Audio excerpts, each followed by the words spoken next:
If you enjoy reading books, smoking weed, and listening to podcasts about both, then listen to Literature with me, your host, Joanna.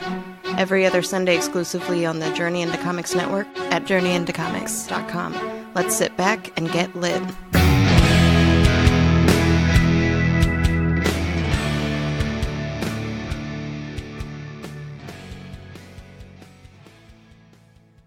The following is a Journey into Comics network production. Hello, and welcome. Today you'll be listening to a episode of Podcastrophe. But let me tell you a little something about this episode. You know, sometimes in podcasting, mistakes are made. There are some follies that happen. You know, we're all human here on the Journey into Comics network, and sometimes, you know, shit just happens. Well, on this particular episode of Podcastrophe, I, Dr. Dongo Richie, OBGYN, forgot to turn on the phantom power for Mr. Tyler McLaughlin's microphone. So, for about the first 29 to 30 minutes, you only hear Mr. McLaughlin through my microphone or the guest's microphone, at which point I realized, oh shit, I didn't turn that on. So, without further ado, and please excuse the poor quality for the first 30 minutes, as that is my mistake. This is Podcastrophe. Ho ho. We're gonna fuck the sodomites in the... Warning, Podcastrophe imminent.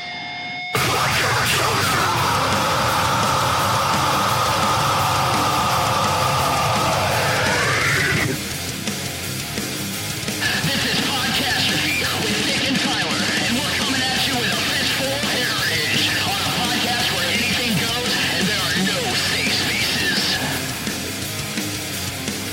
This is Podcastrophe. Hello, everybody, and welcome to episode 32 of Podcastrophe. I am your host, Dick. I am joined, like always, with Tyler. Hey, hey, hey! What you say? What? I don't know. Well, I'm we're not off. at work, so I'm in a really good. I was gonna say we're off to a much jollier start than normal. Yeah. Normally, like, hey, hey, Hey. hey. I Hi, got everybody. two of my best friends in the world. Oh, yeah. So what Hell do I yeah. have to complain about? Well, introduce your other best friend. This is my good friend Travis. How you doing today, Travis? Not bad. After crawling around in the ceiling half the day, and I'm kind of itchy with fiberglass, but Ah, gross. I've had a shower, It's so never. it's That's not never bad now. fun. You can't shower enough. No, After it's that. it's a couple days. It's a couple days to get out of your skin, but that's why they pay me the big bucks. Hell yeah. So, what do you do? Yeah. I am a union electrician. Okay. Okay. So I'm locally here in Lafayette. Our jurisdiction is the surrounding 6 counties. I couldn't name them all right now, but we mostly work here in Lafayette. Okay. We do a lot of work at Purdue. I'm currently with a crew that does a lot of work at Caterpillar, the actual cat facility.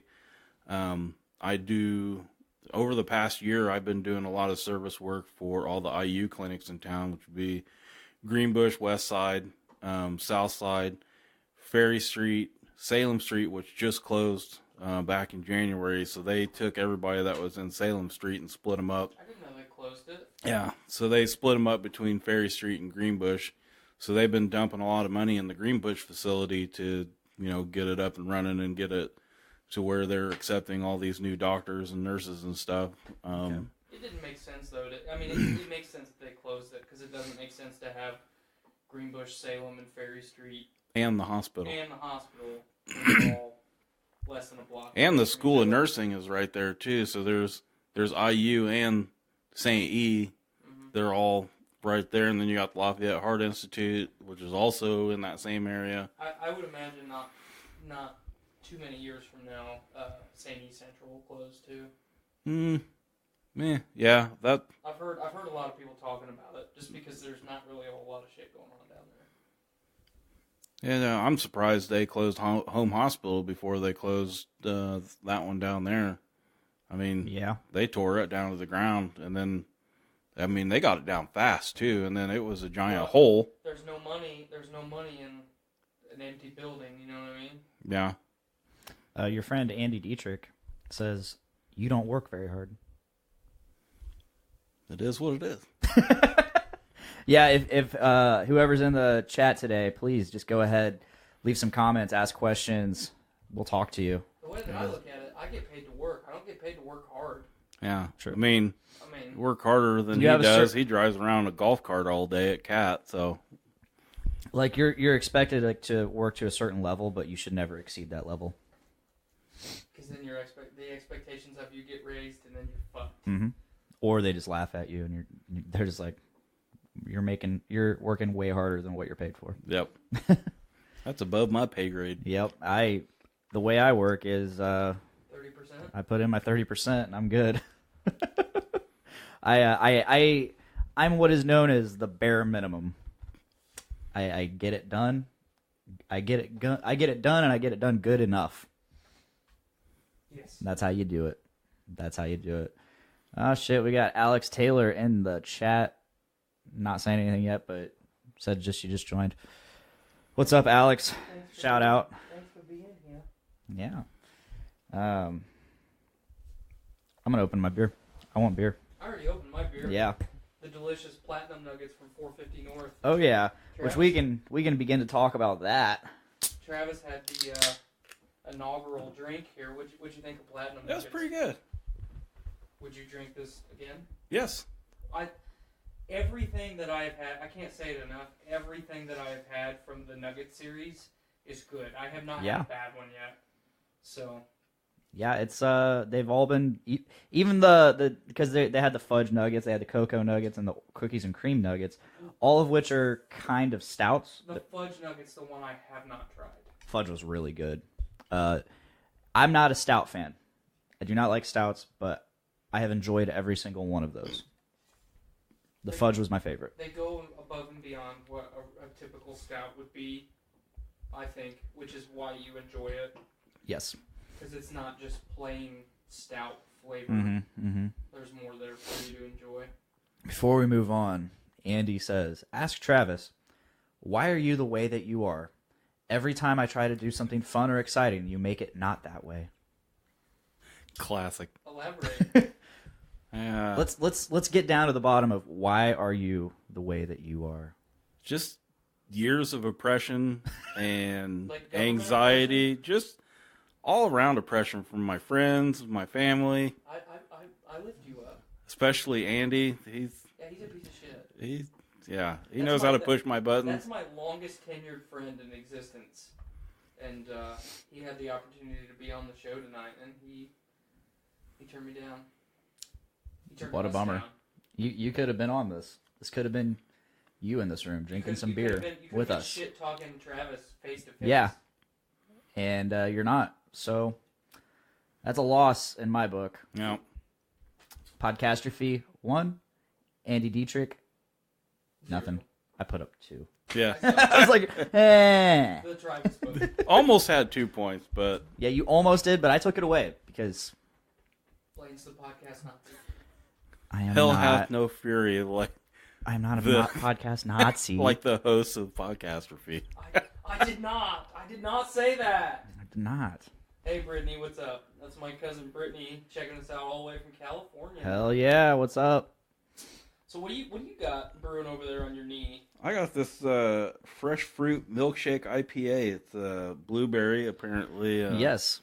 Dick does not like it. Nobody likes it. Nobody likes it? literally nobody liked it. So there's a little bit of a backstory. I found this this beer.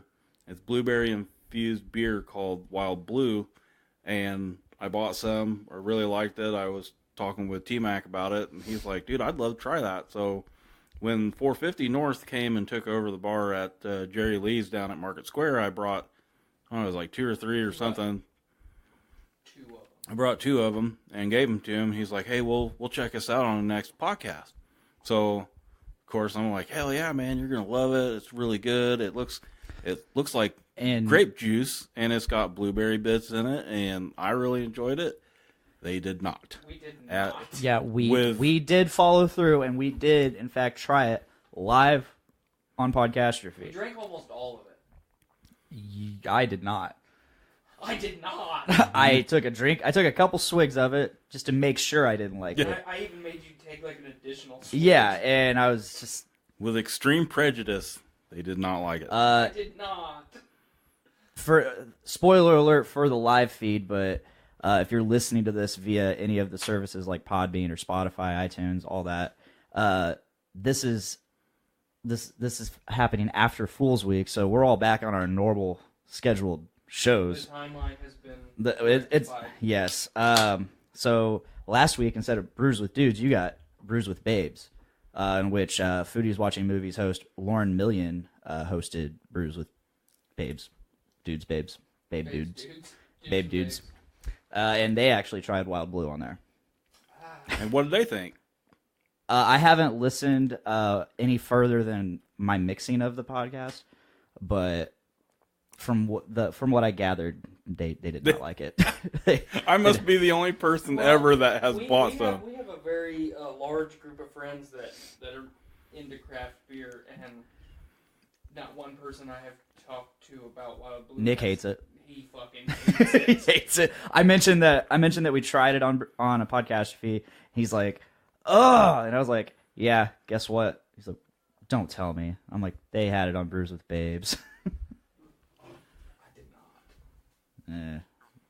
Not a fan. I'm also not a fan of that fresh fruit.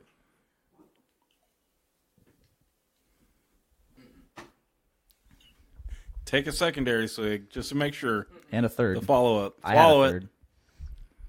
Not only did I try it at 450 North and not like it, I later that day went over to Nick's, recorded an episode of Brews with Dudes, and didn't like it there either. Did you Go like figure. it less the second time? It just existed the second time, and I already had preconceived notions from trying it before. Biased opinion. Yeah, Yeah. there was no changing it. This I at least tried. This has how do I want to say it? That middle is so fucking blueberry weird. Well, it's not. It's the aftertaste. Like, All I get is the hops as an aftertaste. I get the blueberry right now. Here you go. I'll give it another I'm go. getting nothing but blueberry in my mouth. See, I get blueberry in the middle. I get nothing but hops afterward. It's got a nice. It's got an okay scent. I don't dig this. I brought this up when we were standing in line at 450. I do not think No. that No. blueberry is something that you should try and push beer-wise. I love blueberry wine. I will fucking smash a bottle of blueberry wine right now. But I do not like blueberry pie. I don't like blueberry cake. Blueberry muffins are great, but that's not real blueberry. That's artificial taste. Mm-hmm. So, blueberries are just not meant to go with beer.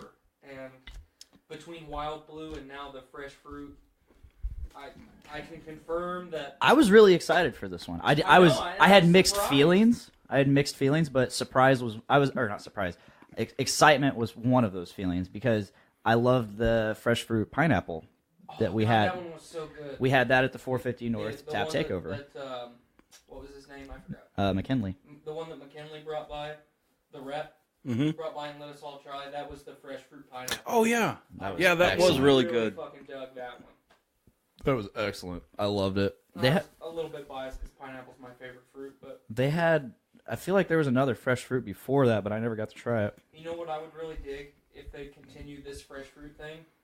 Peach. Yes. I don't like peach. I have no opinion on peach, so love I will give it a peaches, go. man. I think if they did it as well, or if they do it as well as they did the pineapple one, it would be fucking killer. Because I fucking love peaches. So, for those watching or listening, we challenge you. Find a blueberry style type of brew, be it beer, hard cider, whatever. Find something with blueberry in it and tell us if you like it. And we're not going to try it. Travis I'll try it. Travis Travis will be our guinea pig. Before we really get going with anything else, we debuted our new intro today. Yeah, we did. What'd you think of that, Tyler? I really dug it, man. I put that together about an hour before you got here. That's all 30%, man. That's what I expected. Yeah. I actually tried, because Colby, the person who made the instrumental for it, he actually gave me like all the stems. So I have each individual instrument. For the drums, I have each individual piece of the drum set, so I can mix it. Are they actual drums or is it the drum machine? I think he programmed them, but I still get everything individually. I tried to mix it myself and come up with a new mix. I don't have the patience for that currently, so I just... And, 30%. Yeah, there's that. There's always the 30%. But it's just... I just went ahead and went with the original instrumental that he mixed. And just like that I'm a part of it now. Yeah. Well, we went so long. You've been on the show for so long, and the intro stayed the same. It's like, join me, Dick, on a podcast about about movies, music, and everything stuff with a taste of metal. And since probably episode 3, we haven't even really music and movies hasn't even been, or in television hasn't even been like a core subject. We just talk about shit.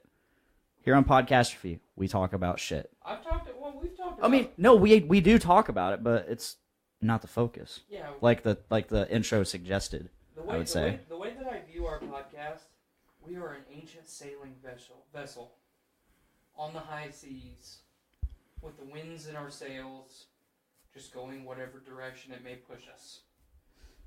We have no course plotted. We have no compass on the ship. We just go. I'm getting vibes of what the title of this episode should be. Butt pirates? No. I was originally thinking we are a vessel, but then I'm trying to find a way to mix heritage in there. The heritage. The SS Heritage. SS Heritage. Vessel of Freedom. All right, we got some comments from Alex. I have had a blueberry beer before. It was okay. Then your cousin Brittany says, I don't think blueberry and beer should be a mix, but as a wine, yes. I totally agree, Brittany. Blueberry wine is the shit. Your wife just called you a Moana. Make my fish. Don't do that. We just started. It's going to be a while. It'll be cold. But no, so we had that intro, the original intro for, I don't know, you've been on this show for what, 20 episodes now? As a co-host? I don't remember what my debut episode was. If Nate Phillips, the Podfather, or now the Pod Daddy, is in the chat. I fucking hate...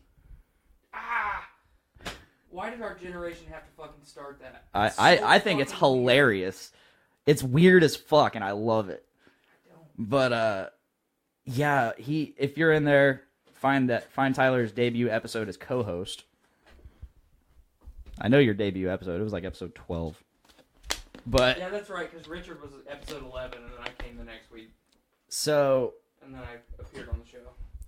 Fired his ass. Episodes and episodes and episodes.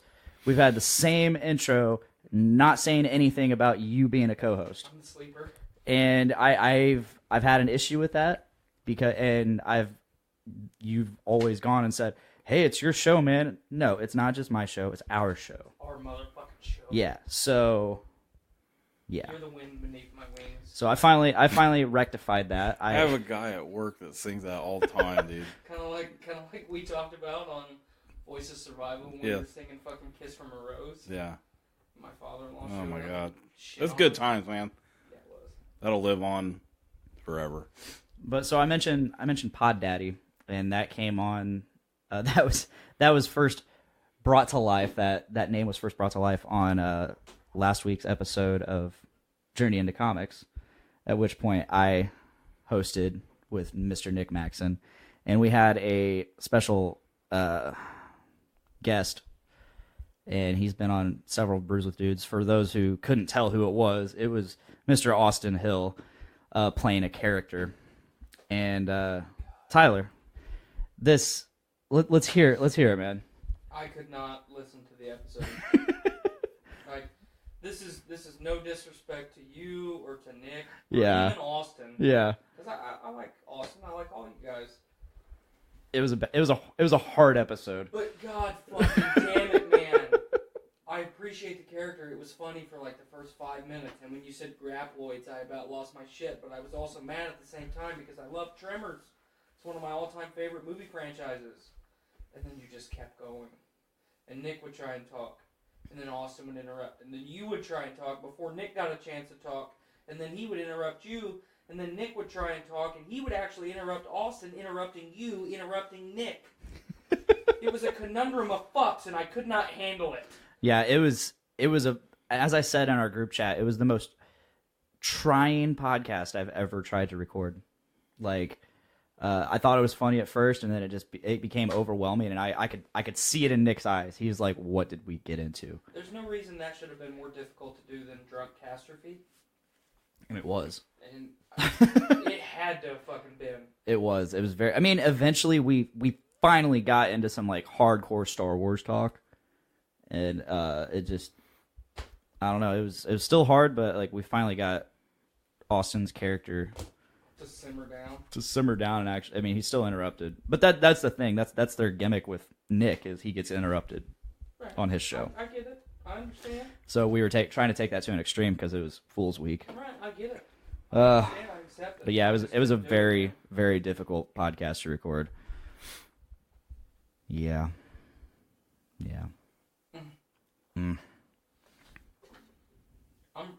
So, harken back to our trip to 450 this past week. Which we're going to get into the actual trip. Right. I didn't buy a whole lot. I bought 3-4 packs. I bought one of each. I didn't buy the fresh fruit because I knew it wasn't going to be good. I should have not. Genius, I should have bought 2 platinum nuggets instead of one of each. And I thought you didn't like the platinum nuggets. It's not my favorite, but I like it. It's the Galaxy hops that you don't like, right? Probably. Yeah. I mean, I know I don't like Galaxy hops because I've had Galaxy Hero, and I did not like that. I can't remember if that's the one you gave me or not, that I still have in my refrigerator at home. But anyway, back to the actual point of me speaking. I really dig these fucking platinum nuggets, and it just goes to show, you know, like I said earlier, I have not disliked anything from the Nugget series. I don't know why they just don't make more of all of it. If we could just get the powdered nuggets. Or the golden nuggets. I would be okay with one of them. I don't remember the golden nuggets. Oh, I did. I don't remember them. It was, seriously, when you took a sip, at first, you got, it was weird, you got for me anyway, you got the beer flavor up front, and then, like, during swallowing and after, the aftertaste came in, and it was like you took a handful of Golden Puffs, just a dabble of milk, and threw them in your mouth and held them in your mouth like a chipmunk, and then swallowed it. I mean, it was pure. It was literally like drinking Golden Puffs, and it was fucking good. It's like that milkshake that I had at fucking Steak and Shake that one night. Ah, yes. It was fucking good, man. So. Yeah, so if you couldn't tell, we went down to 450 North in Columbus, Indiana, middle of nowhere, Columbus, Indiana, and we went for a special beer release from 450 North. They re-released the cookies and cream nuggets. They released the blueberry fresh fruit, the platinum nuggets, and a new Slurpee, raspberry passion fruit. So Weiss beer style from Germany. Mm-hmm. And I wasn't too big a fan of their first Slurpee, which I think was like blackberry mango or something. I never tried that one. It was very, very... I mean, this one, they're both very, very tart. But this one I liked a lot more. Yeah, I like this one especially because, you know, it's a Weiss beer, which I drank a lot. For you heritage folks, it's a Weiss beer. But in Germany, that's what kids drink, man. The alcohol content's turned down a little bit, but the flavor's the same. There are all kinds of crazy colors, and it's delicious. Yeah. Andy, we'll get you on here you didn't get forgotten about for an invite. I know Travis is going out of town this weekend, so I had to get him on here. But yeah, so we go down there. They're releasing all those beers. We wake up. It's our day off. Yeah, we had Good Friday off. We don't normally have Friday off, which is normally why we can't make these releases. They're always on Friday. And so I was supposed to get up at 6. I woke up at 5:30. I woke up at that time as well, but I went back to sleep. And I had an alarm set for 6, but I slept through it. Luckily, my girlfriend Miranda hit me up and woke me up at 6:20. I threw on some pants and we took off. We met a couple people down at Meyer. Casey from Jerry Lee's Pub. Shout out to you, dude. He met us at Meyer. I thought we were all meeting there, but turns out that wasn't the case. Yeah. So we take off. It's now about 10 till 7. We take off. At some point down the road, I pass Casey, and he is never to be seen again. I don't know if anyone ever found him. But we unfortunately he got sick. Yeah. He had to turn around. Yeah, they got sick about halfway down, I guess, or some way down the road. But which sucks because then you got to turn around and drive back. Yes. While you're sick. Yes. Luckily, he had his wife with him. So, right. But yeah, so we get down there, and we're the first ones there out of our group because Nick and all of them, they had to go pick up Mr. Chris Charles from the band Bizarre Noir.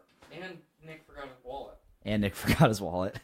That's something you don't do when you're going to a beer release. Yeah.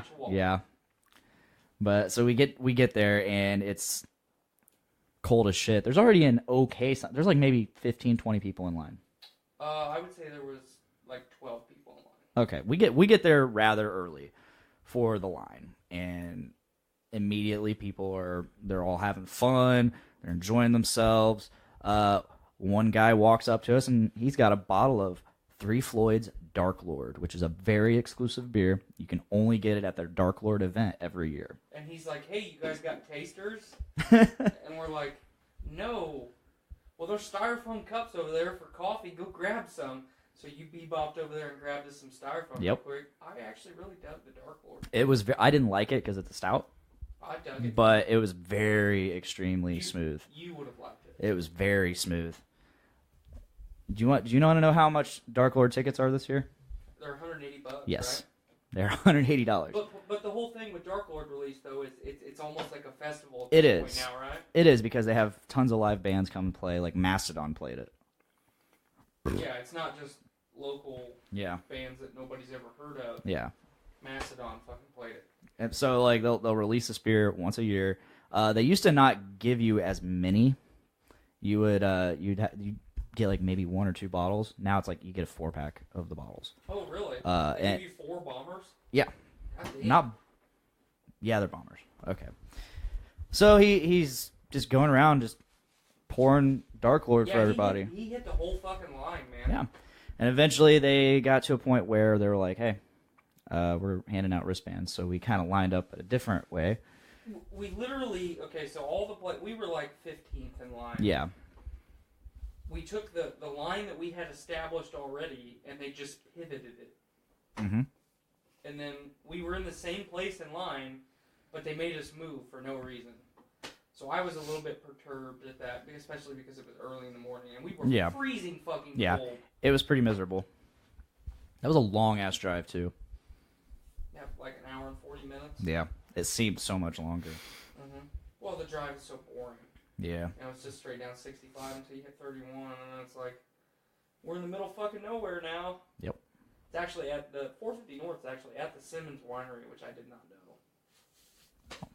Oh, so you already knew about the Simmons Winery. I knew about the Simmons Winery. I didn't know about the... Well, that was their first endeavor into alcohol, because the person who bought the farm, I think, this is going off of memory from McKinley's 450 North Beer School, but the person who bought the farm, he decided he was going to start growing grapes. And those didn't really quite sell well at the farmer's market. So he's like, well, I have all these grapes. I'm going to make some wine. I would love to have a winery. Think about how relaxing of a job that would be. obviously it's stressful like everything else. Mhm. Yeah. Yeah. You know. So we were supposed to have Richard come down with us, our guest Rolo, frequent guest. He was supposed to come down. He was really excited to go, and then I sent a picture of the allotments and how much each costs, how much a 4-pack of each costs. Mm-hmm. I sent it to you and him, after also reminding him, hey, be here at this time or we are leaving. We don't give a fuck. And he's like, hey, can I sleep on the way down? Yeah, like, sure, dude. yeah, okay, cool, whatever. So he sees this picture and he's like, well, that's a little too expensive for my wallet. But I'll still go. I just won't buy any. You're just gonna have to enjoy my company. I was like, we don't care, whatever. Yeah. Somebody else could give you money and you buy it for them. I didn't even. My whole goal was not to go down there and buy a bunch of beer anyway.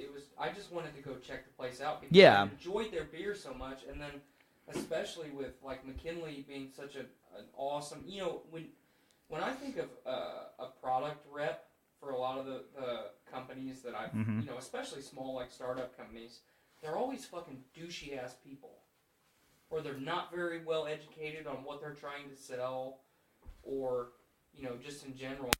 And we haven't really been recording you this whole time. God damn it! That's gonna be awesome. So hopefully one of the other mics will pick you up. I was gonna say, can you take the audio from the live stream? No. That sucks. So yeah, 30 minutes in, people are finally gonna hear you. Hey, people. Oh well, that's just how podcasting goes sometimes. I wasn't planning on buying a fuck ton of beer either. Yeah, I just wanted to go check the place out. Yeah, man.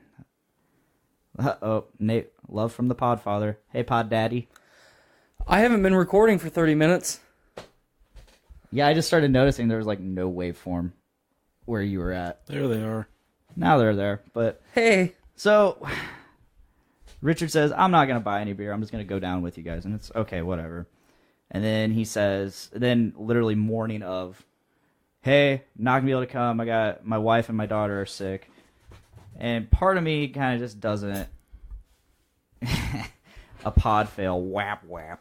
Is there even waveform now? It still looks there like is. a dead line to me. Let's see that. Oh, I thought I was the bottom one. Oh, no. Am I the bottom one? Because, yeah. Yep, there you are. There it is. You're popping hey, up. There's some waveforms. Yeah, Andy, you heard Tyler because all the live stream audio is coming from the webcam, while what we're recording for the audio version is not. Yes. And I forgot what happened was I forgot to turn on the phantom power, and Tyler's mic requires phantom power. Yep. Womp womp. So, yep. Bing bong. Hopefully between our two mics, they'll pick you up enough that you can just boost the hell out of it. We'll see. Hey there. Hey. It was kind of a relief that Richard didn't come. Yeah. Because I know, especially with him like not getting anything, he would have been bored. And that big line of people. Oh, yeah.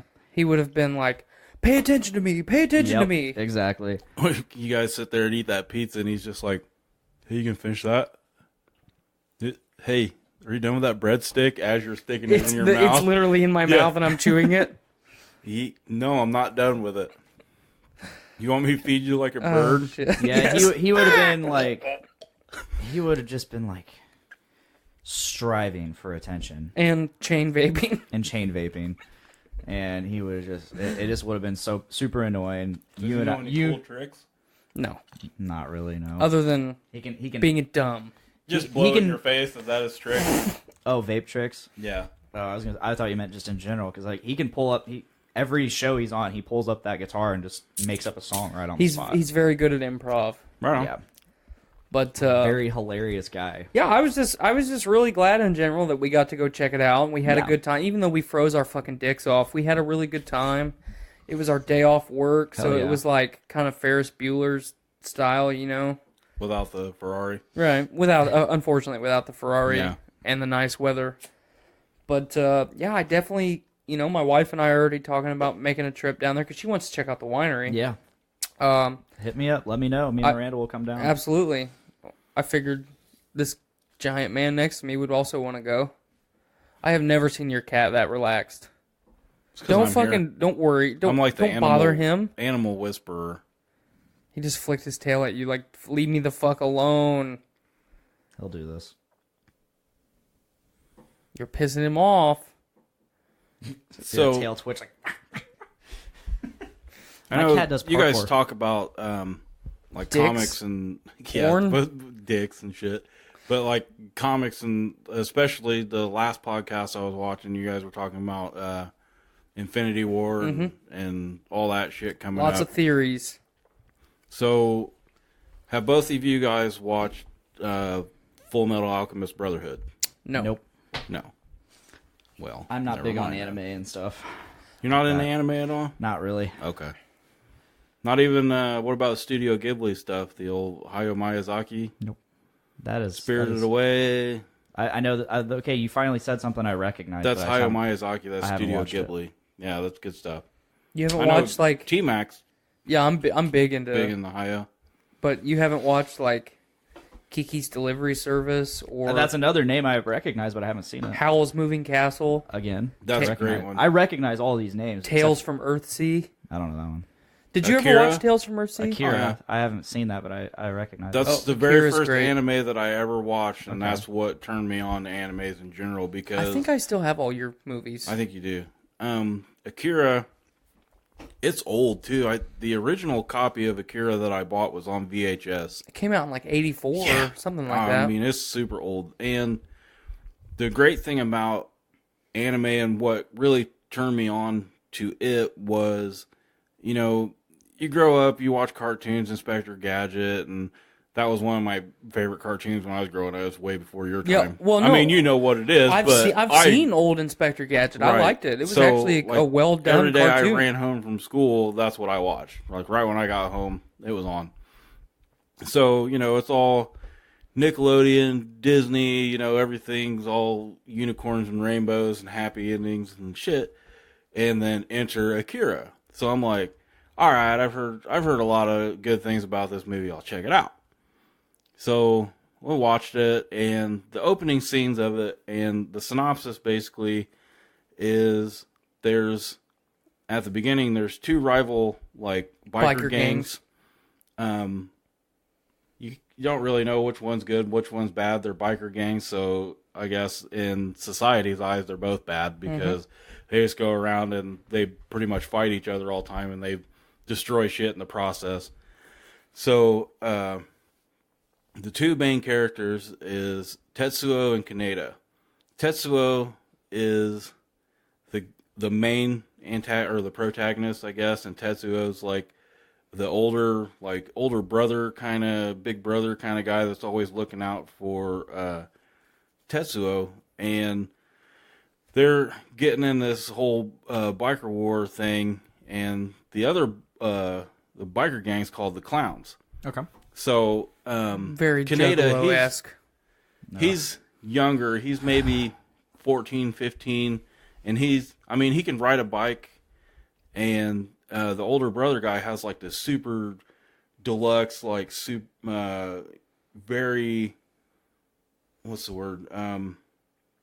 It's very exotic. Very exotic, and everything is like tailored to him. It's custom made. It's got hyperdrive engines and all this other stuff. He's like, hey man, come on, let me drive it. He's like, dude, get the hell out of here. You can't handle this bike or whatever.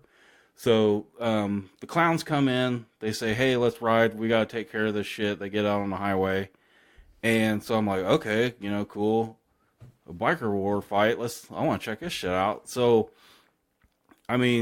there's within the first 5 minutes, there's already like people getting beat the shit out of. There's blood.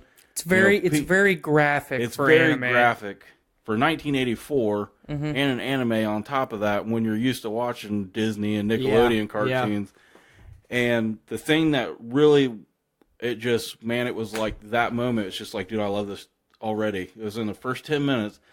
The biker gangs were chasing each other down this highway, and one guy kind of veers off onto an off-ramp, and the younger boy chases after him. Everybody else just keeps going, so it's just a one-on-one thing. They're driving through alleys and everything, and the clown guy is kind of looking behind him, and he's throwing shit, like basically Molotov cocktails. He's throwing them behind him, and he turns back around, and there's like a dumpster that's kind of been pushed out in the road a little bit. So he kind of tries to swerve out of the way. It's going so fast that he clips it. He rolls and stuff. Bike, basically is destroyed. And he's kind of like trying to get up. And that young boy comes by with a fucking pipe. Going, God knows how fast he was going. It looks like he's going like at least 100 miles an hour.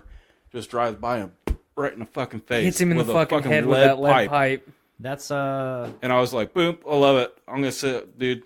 This is already my favorite anime I've ever seen in my life. The movie gets very, like, Yes. like Inception type level, mind blown type thing. But it's very good, especially for the time period.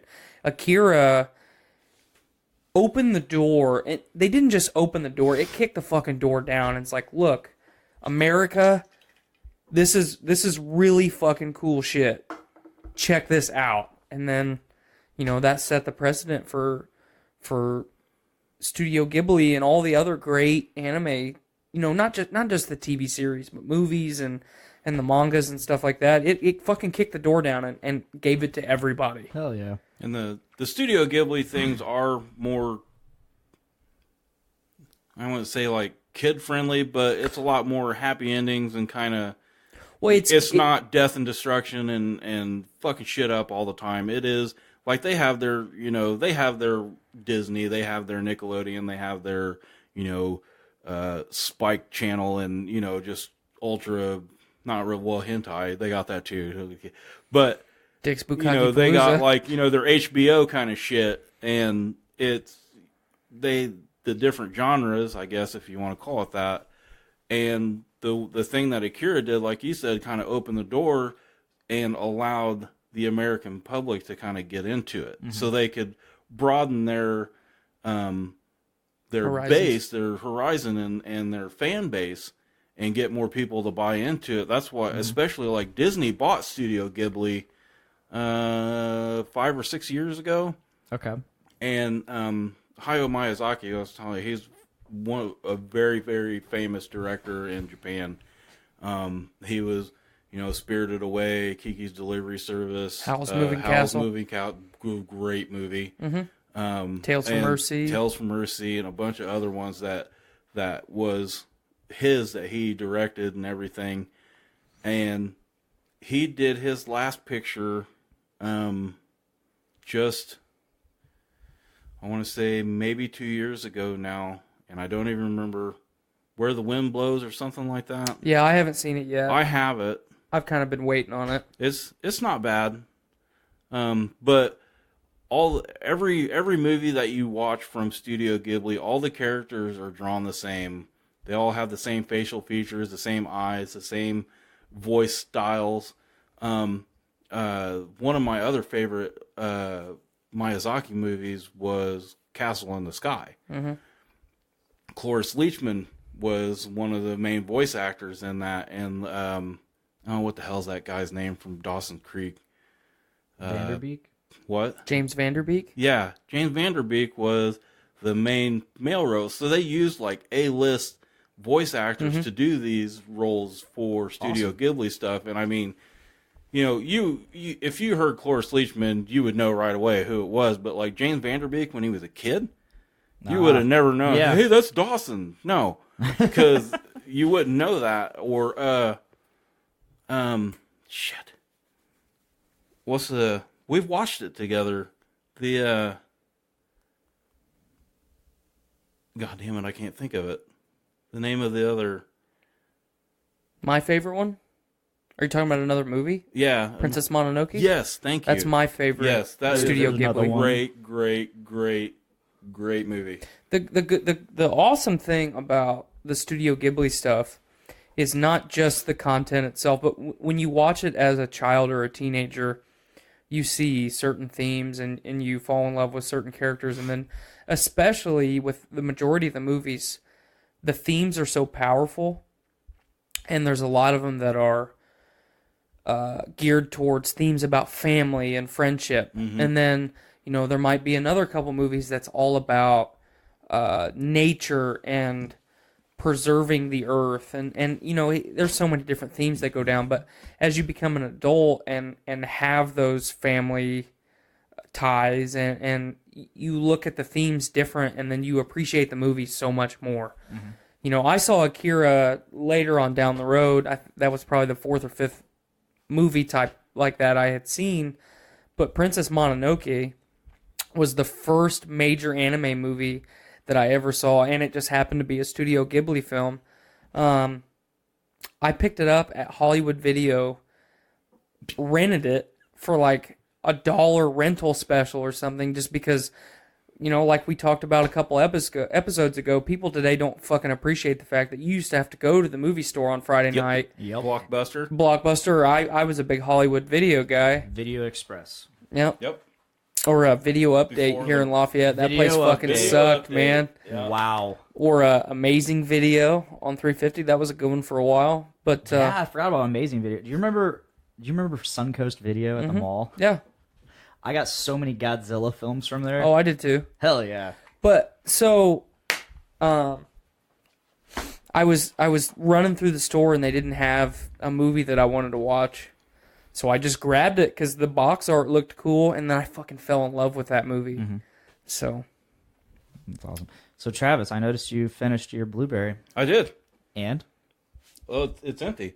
I mean, it is. That So should be. but we don't waste beer in this house. I actually have someone hitting me up to sell it on Instagram right now, but if you want it, it's yours. I'll take it. All right. I did mention, I was like, $700. Yeah, wait, what's his current offer? there is no offer. Okay. There's- He just said, I will take it. They just said, "Are you selling?" I'm like, "Well, there's 3 left, and they might be spoken for." So they're spoken for. Yeah. That's pretty good. Before we go into another topic, my good man Andy Fitzgerald asks us what we think about Sea of Thieves. I'll go first. Okay. To me, one, I didn't know much about.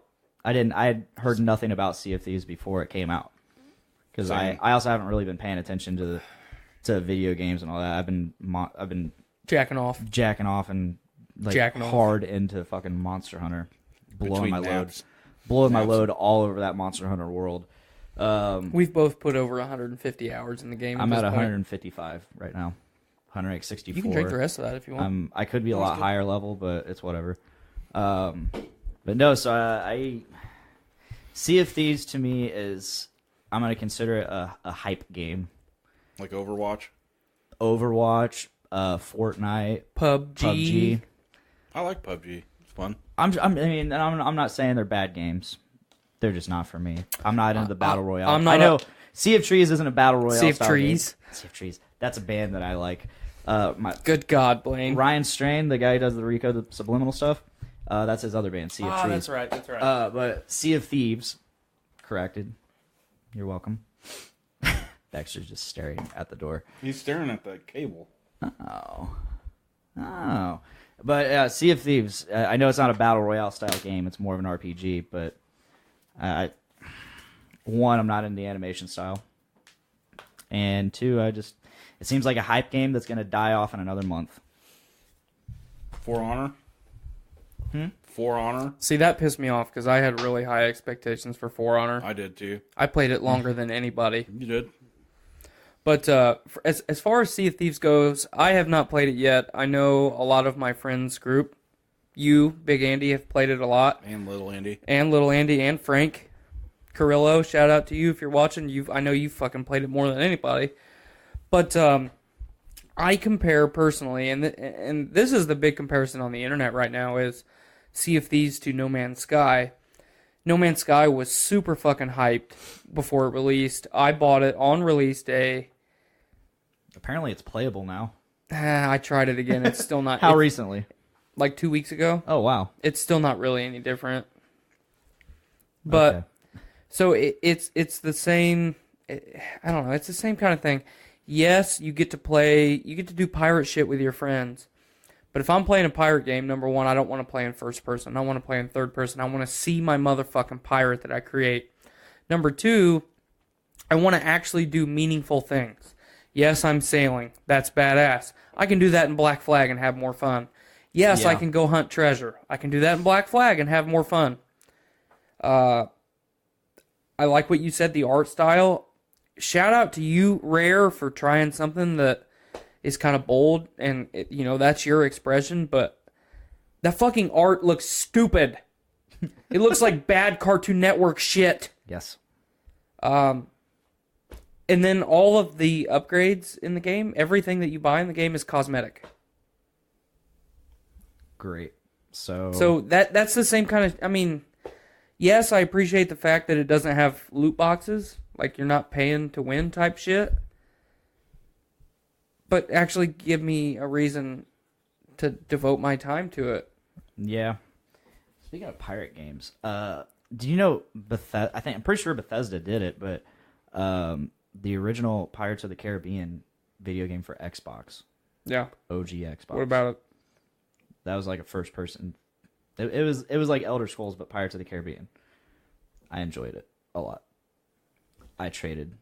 I loaded my ship up with trading goods, and I sailed from port to port, trading said goods.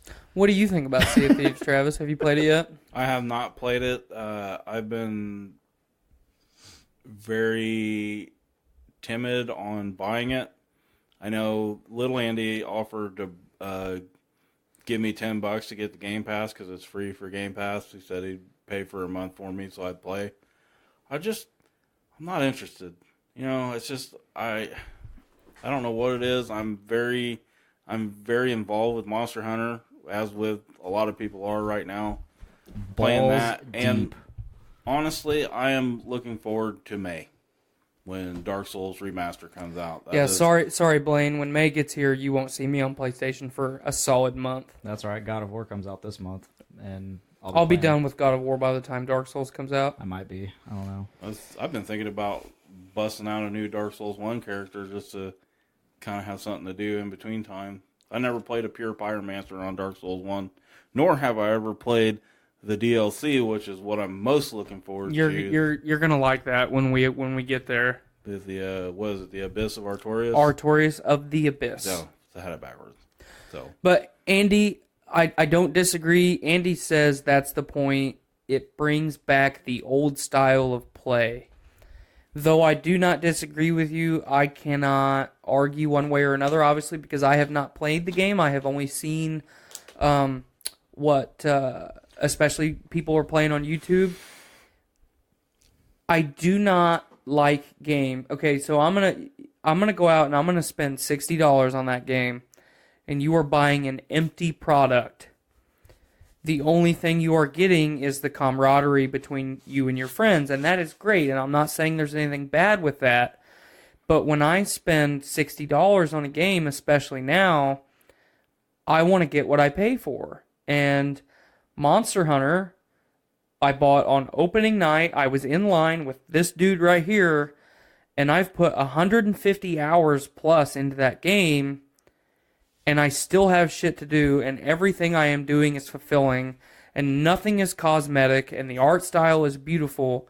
So I, in good conscience, cannot say that Sea of Thieves is worth $60 when Monster Hunter is worth 10 times that. I'm over 100 hours in it, and I didn't even want to buy it to begin with. I know. As soon as before I started working at Subaru, or before you and I really started hanging out, I told him and Andy both, little Andy, that, hey, the new Monster Hunter's coming out. You guys really need to get in on this. It's kind of like Dark Souls. And Andy is like, yeah, that cool. And old man over here is like, no. Yeah, I'm old. Get off my lawn. Yeah. And then as it got closer and closer and closer, Andy was really excited. He was still no. And then But Rocket League. Never played it. Never will. Andy here says, most games nowadays are an empty product. Monster Hunter is an exception. That's why I don't play many games, and unless they have like a title already attached to them, like God of War. And That's a pretty good game. Don't get me wrong, Andy. I'm not trying to argue with you here. Kind of sounds like you are. Well, I'm not. I'm making my point on why I don't like Sea of Thieves, and I haven't even played it. I don't disagree with you that most games today are empty, in the total grand scheme of things. But I spent $60 on, or actually spent a lot more than $60 for the collector's edition of Mass Effect Andromeda last year. That was a game that reviewed very poorly and killed my favorite gaming franchise of all time. Yeah. That game was not fucking empty. It was worth every fucking penny I spent on it. So, though I agree with what you're saying, I'm also disagreeing with what you're saying because everything doesn't need to be multiplayer. If Sea of Thieves actually had an engaging story and stuff that wasn't empty, I would be, I would be more interested because I love the pirate shit. That's why everybody loved Black Flag so much. Yeah, no one gave a shit about the Assassin's part of it. No, it wasn't an Assassin's Creed game. It was a pirate game. It was straight up a pirate game. So, I mean, I hate to argue with you about it, but it's not for me, man. I don't. What? And even if the game was really engaging and had a lot of shit to do that was worthwhile and fulfilling, I don't dig the art style, and I don't want to play a first-person pirate game. So, that's not what I'm about. Nope. Baxter, stop biting him. It's fine. He bites him and then he licks him. Yep. Bites him and then licks him. I've had cats before. This is normal cat behavior. Did I they all- hate you, I love you. Did they all die in the winds? Did they all die in the winds? I love your comment, Andy. Agree to disagree to disagree. Lots of chickens. Oh, lots of coops. Lots No of coops, chickens. Lots of coops, no chickens. They all died in the winds last summer. You've seen Chaw, right? You've been watching the streams and seen Chaw? Well, guess what? Post show, we're watching. Are you it. fucking serious? Are you? Those in the live? We're watching Chaw again at the end of this. Yee. Tune in. Good God. I love that we can have a pre-show and a post-show. I do too. Was the pre-show the 30 minutes that we didn't record? Oh God. Oh, No, it was recording. It was recording the whole time, just not Tyler. Just not me. Okay. Well, that doesn't really. I'm bring the really value looking down forward much. to what magic you can do with this. I'm not gonna be able to do anything with it. Well, I'm saying if I'm not gonna be able to work any magic on that because anything I turn up on mine or his is just gonna crank our own voices up when they appear. can't you do it intermittently though? Like turn it up for a certain section of the clip and then turn it back down. I'll see what I can. You're do. talking like CSI shit, man. Like You're also talking to someone who puts forth 30% of effort. 30%. You put more than 30% towards this podcast. 35 at least. Fuck out of my life, Get the fuck out of my life, cow! Make my fish. Anyway, So do you have any comments about Dark Souls? Did you ever get into never any played of them. that? I've been trying to get him into it. Do you have any desire to play it? Not really. Okay. Too difficult. See, but it's not even difficult. So little Andy, which we're going to clear up here. Andy Fitzgerald is Big Andy for obvious reasons. Mm-hmm. He's a fucking giant. In a good way, though. And yeah, in a good. Hey, I don't mean that in a bad way. We're friends. And Andy Dietrich is little Andy. So little Andy, when he was in my class in the apprenticeship for the electrician deal. After I think it was probably second year of class, when we started to really get to know each other and stuff, found out that we both kind of play video games and shit. So he's like, "Hey, have you ever played Dark Souls?" I was like, no, not really. You know, I've heard a bunch about it, but I've never really, got into it because I didn't have, I don't want to say I didn't have friends, but I didn't have a lot of friends online that played that game.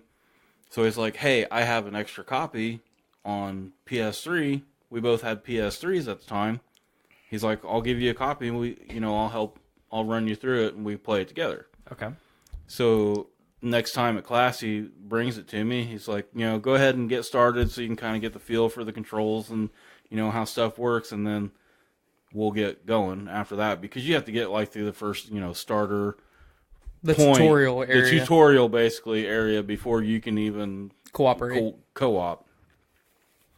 So, you know, I make my guy, I get a run through, do the tutorial thing. I'm like, this isn't so bad. You know, the graphics are, I wouldn't say like the greatest, but they work for what it is. It's perfect for the setting. It's perfect for the story. One at the time that game came out in 2010 or 2009, it's my second favorite gaming franchise of all time, and I can't remember when the game came out, but 2009 or 2010 when it came out, they were very good for the time. Right. So, but anyway, I just wanted to interject. I digress. So I get through finally. Basically, if you've ever seen any of the memes for Dark Souls, it's like, you know, the tutorial is basically, okay, here's a sword and a shield, and I'll go beat the fuck out of this really big boss. You know, here's how you swing your sword, here's how you use your shield, and here's how you roll. Good luck. Yeah. So, I struggle. I'm old, so I'm stubborn. So I do the same thing over and over again. Just trying. I was like, okay, well maybe he'll do something different this time, and I'm just going to keep doing the same thing. Nope. And make him change to insanity. me. So I finally get past it. I get to the first area. You know, I'm getting through that area okay. And I finally get what they call the white soap zone. Is what you can use. You basically put a message on the ground, and people can either summon you, or they do the opposite, and you can summon people to your world. So I text Andy. I said, hey, I'm ready to do co-op. Let's do this. He's like, oh, I just sold my PS3. I bought an Xbox. I was like, wait, what? I thought you were going to like co-op with me. He's like, yeah, that's not going to happen. I was like, so what the fuck am I supposed to do now? He's like, oh, you'll figure it out. So I was like, all right. So I go through. There's no direction in this game whatsoever. Nope. You get to the very first place. You talk to a guy. He gives you the only instructions of the game. Ring 2 bells. There's one above, one below. I'll be here. All right. Yeah, I'll be here, and I'll probably be going insane at the same time as the game progresses. So I'm like, all right, cool. I'm at the starting thing. So I run around checking shit out, and I see some skeletons. I'm like, okay, skeletons. They seem like low-level mobs to me. I'm pretty versed in RPG games. Let's do it. So I'm out there. I'm beating the shit out of skeletons. I knock them down. And they get back up. They get back up. So I knock them down again. They finally die. This is a meme. This is straight up a meme because there's like, wasn't it like Skyrim? Oh look, skeletons. Dark Souls. Oh fuck. Yeah, pretty much. Yep. So I get running down through this whole skeleton area, and I keep dying, like repeated, like I'm getting fucking gangbanged. Did you try and go to the Tomb of the Giants right out of the fucking gate? I had. God damn it, Travis. So, okay, so this isn't the right way. Let's find something else. So it's like, oh, cool, staircase. So I find a staircase, and I follow it down. Oh, you went down. I went to New Londo. Oh, fuck. So I go to New Londo, and I'm like, these guys aren't even fighting back. One hit kills at level 5 or whatever I am. Oh, sweet. This is definitely the right way to go. So I'm trucking along. I'm like, fuck these guys. They're not even fighting back. I'm like, hell yeah. And then you see the ghosts. Going down the bridge. Ghost comes at me. I'm like, ghost, whatever. You know, what? Swing at him. Can't hit him. What? I swing again. Can't hit him. They hit you. They hit fucking hard. 2 hits, I die. Do you need like a silver sword or something? You need, not the purging stone. You need an item that basically you give yourself a curse to kind of put you on their spectral plane so you can interact with them. Which you get later in the game more often than I think you start out, you might have found like 4 at this time. They maybe last like 5 minutes, and that's 20 minutes is not enough to get through this area because there's a shit ton of them. Okay, so this isn't the fucking right way to go.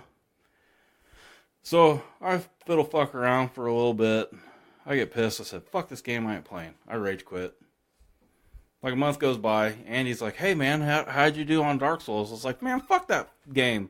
Dude, I went down this place, was fighting fucking skeletons. I remember him telling me this too. And he's like, no, dude, that's not the way to go. I was like, well, I went down here where the ghost shit bastards were beating the fuck out of me.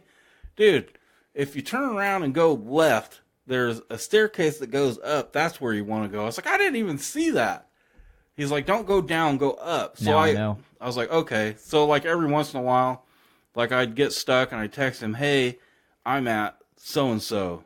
And he, when it comes to video games, especially Dark Souls, as which I'm sure you are, he's almost has an eidetic memory when it comes to that. Cause be like, hey, all right, cool. So what you want to do is you want to go down, you'll go down like 2 flights of stairs. There'll be a hallway to the right. There's going to be a box on your left. And he's doing this all from memory. He's like, break that box. There'll be a staircase underneath that box. You go down there, you jump this way, and then throw your hands up at a 47-degree angle, and there'll be a sword right there. It'll be like, and he'll name it off to, he'll be like, the sword of what the fuck ever. And sure enough, I go down there, and it's the sword of what the fuck ever. I was like, hey, dude, how do you remember? He's like, dude, I have put so many fucking hours in this game. He basically walked me through it via text whenever I got stuck. But I soloed that fucking game, and no shit, it took me, I want to say 92 hours to beat it by myself for the first time. And I started in an NG Plus game, which after you beat it with some games, you can start back over, keep your shit, and the mobs get harder. I made it 75% of the way back through the game on NG Plus in 20 hours. Because I knew where to go now. I knew what to expect, and it was just like, all right, let's do this shit. So then ever since I beat it the first time, I've loved it. Played Dark Souls 2. You never joined us on 2, which Andy and I both had 2, and we both played co-op through it together, and then Dark Souls 3 came out. Him and I did that before you and him did that. Right. But this is my first experience. This was, my awakening, as you will. Can I ask you a question? Sure. Can us kind folks here at Podcastrophe have your image rights? Why? What happened? Because I would like to put you on a T-shirt holding the sword of what the fuck ever. Oh, yeah, man, Like, go for it. It's the sword of what the fuck ever. Yeah. But he's got to be at a 47-degree angle. 47-degree angle. Yeah. We'll include like the actual angle measurement. The fucking protractor. Yeah. Yeah. Dude, go for it. Hell yeah. Oh, sweet. We'll put yeah. you in the fucking Dark Souls armor. The great thing about Dark Souls and what really has sucked so many fans in is not the difficulty, because once you get accustomed to the game, it's not that hard. It's all about mechanics. You know what's going to happen when you do certain things, so you don't do certain things, so that doesn't happen to you. But with, especially like he said, you show up. So the first area that you get to when you're able to go wherever you want in the game is called Firelink Shrine. You show up, you talk to this random NPC, and he literally says what Travis says. You must ring 2 bells, one above, one below. And then it just turns you loose, and there is no storyline in the game that's told to you. You have to find it all for yourself. Okay. And a lot of the information is theory, and it's still theory because the director of the original game, who was a consultant for the second game and then came back for the third game, he's also a Miyazaki. He garnered this cult following because he gave you just enough, just hints, every now and then. And somebody would ask him, well, is this NPC, who we supposedly think he is in the game? I don't know. What do you think? And there's so much mystery all the time. And, he put 92 hours in his first playthrough. Andy and I put 90 plus hours in our first playthrough. And then we each together went NG plus 12 times on multiple characters. Okay. So in theory, we beat that game 48 times. Wow. Now let me ask, where does Demon Souls fit into all this? So Demon Souls, the way that it all started was, I'm trying to remember. Let me look up what the original. So there was a PlayStation 1 game. There was the original game was called something Sword, and I'm trying to find it.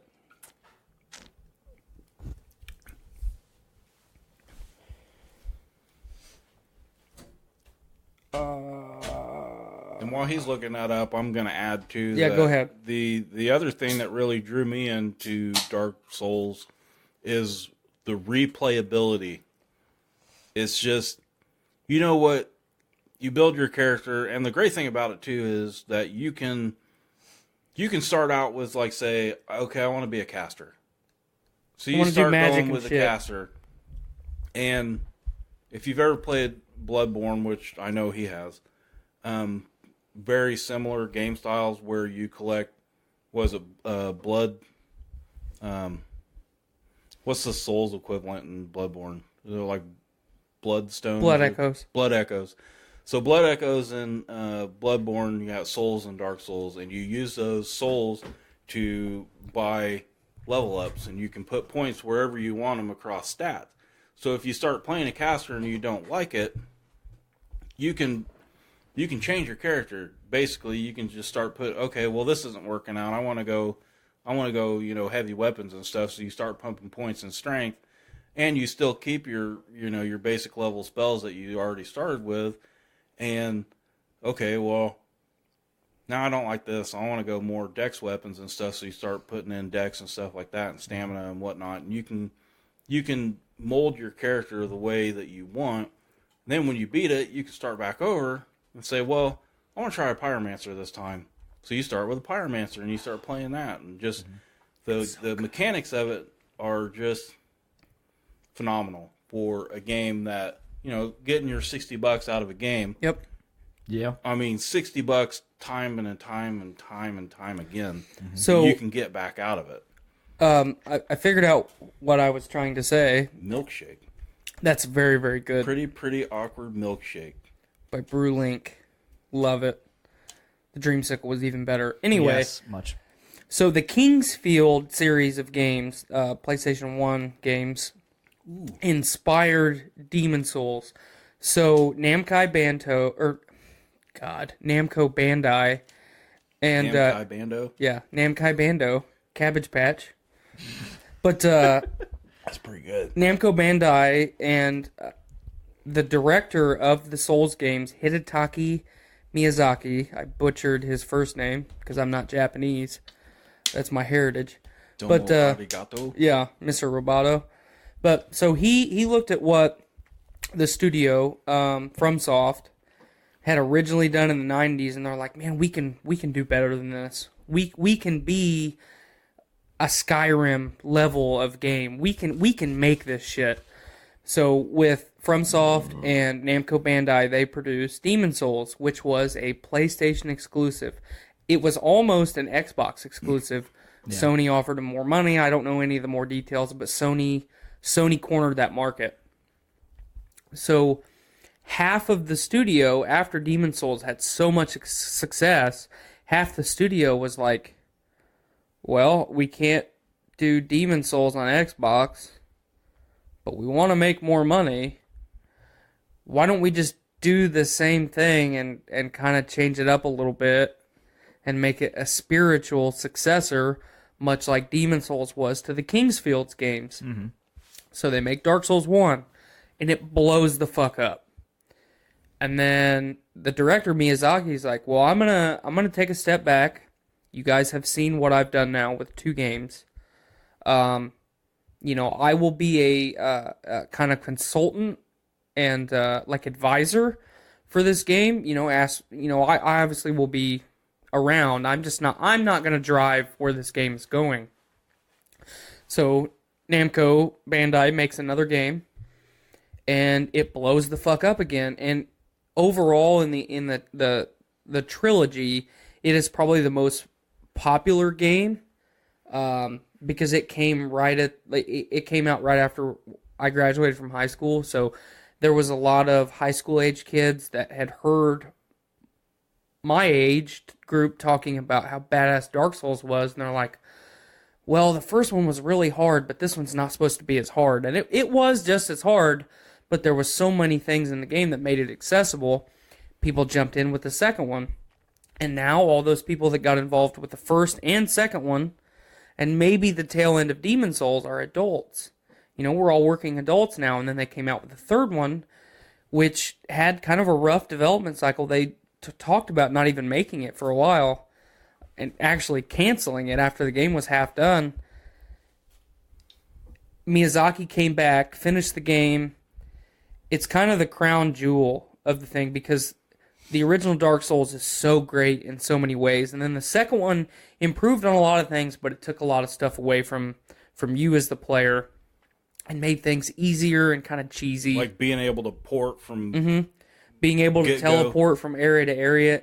Because in the original game, once you unlocked an area, you had to go do shit back in another area that you might have not been in for the last 6 hours. Yeah. But you actually have to travel on foot to that fucking place.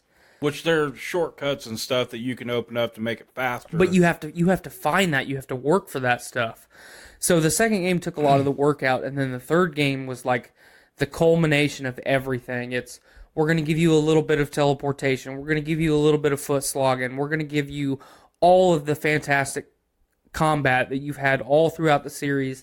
The boss fights are going to be harder than ever. The story is going to be just as vague and intriguing as it normally has been.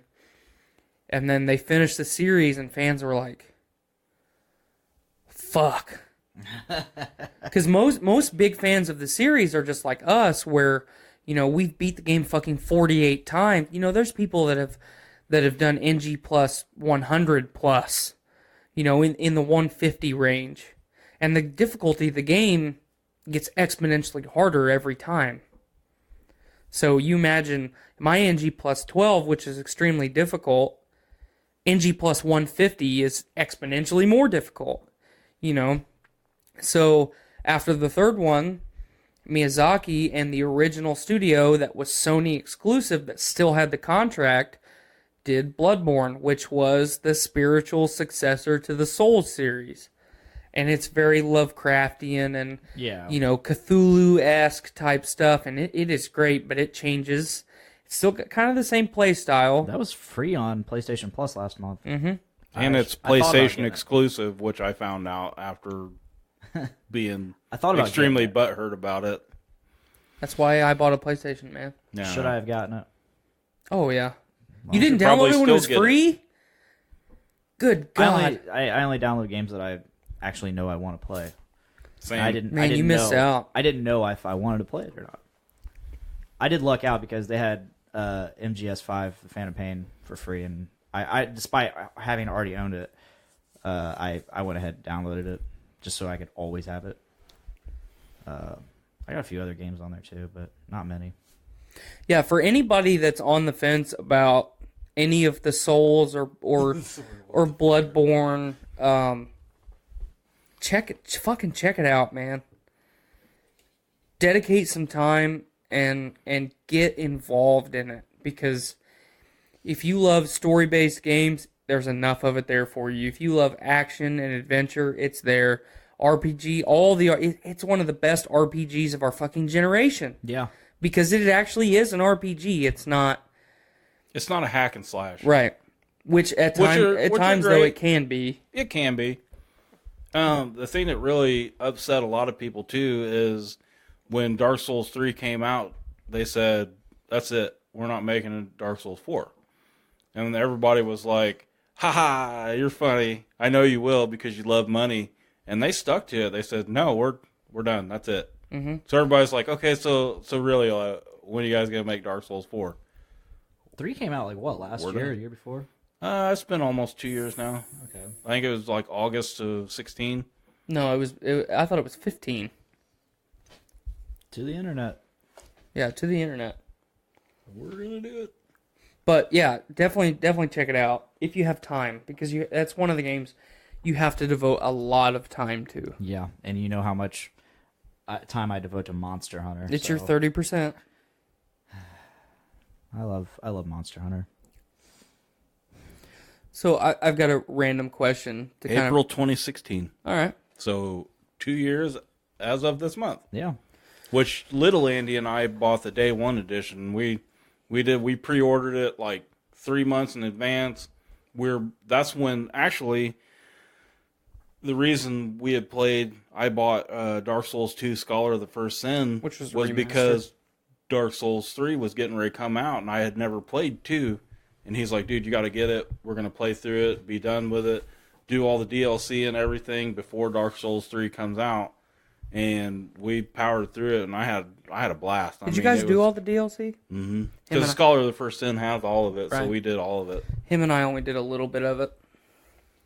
But- Which, I don't know if he's still listening or not, but one of the funniest stories that I have with little Andy is in one of the DLCs for Dark Souls 2. And I'm sure it's the same way with Bloodborne. If you have basically your souls, your money, whatever you want to call it, your currency on you, if you die, you have one chance to go back and Reclaim it. to where you died. You have to go back and get your body back, basically. If you Okay. die again, It's all before gone. you get to it, it's all gone. And then whatever you had on your next guy before you died, that's what you get. So if you got 50,000 souls on this guy while you're trying to get to him, you might have, 2,000 or something. You die again, 50,000 goes away. Now you're trying to get your 2 back. So we were in one of the DLCs for Dark Souls 2, and it's the one, I don't know if you played this one or not, but you got to walk across these big ass like boat chains. Mm-hmm. And that's it. It's like a boat chain. If you fall off, you die. Because there's nothing. You can't even see. It's just air. So, there's these little, like, demon things that spawn out of the ground. And you have to shove these, like, specific items into the demons to kill them. Like, you can beat the shit out of them. They won't die. You have to have the specific item to shove into them and kill them. And I died in the bottom of that because we were fighting that and other shit from the top of the tower was coming down and they were throwing shit at us. Plus there was stuff on the ground fighting us and I died. It just wasn't a good time. It was not a good time. And I had over 100,000 souls on me. I was like, dude, help me get that back. And it was like late at night too. So we were like getting ready to go to bed. I was like, I don't want to leave that there. Please, help me get back. We'll just, as soon as I get it, we'll get out of there and we'll call it a night.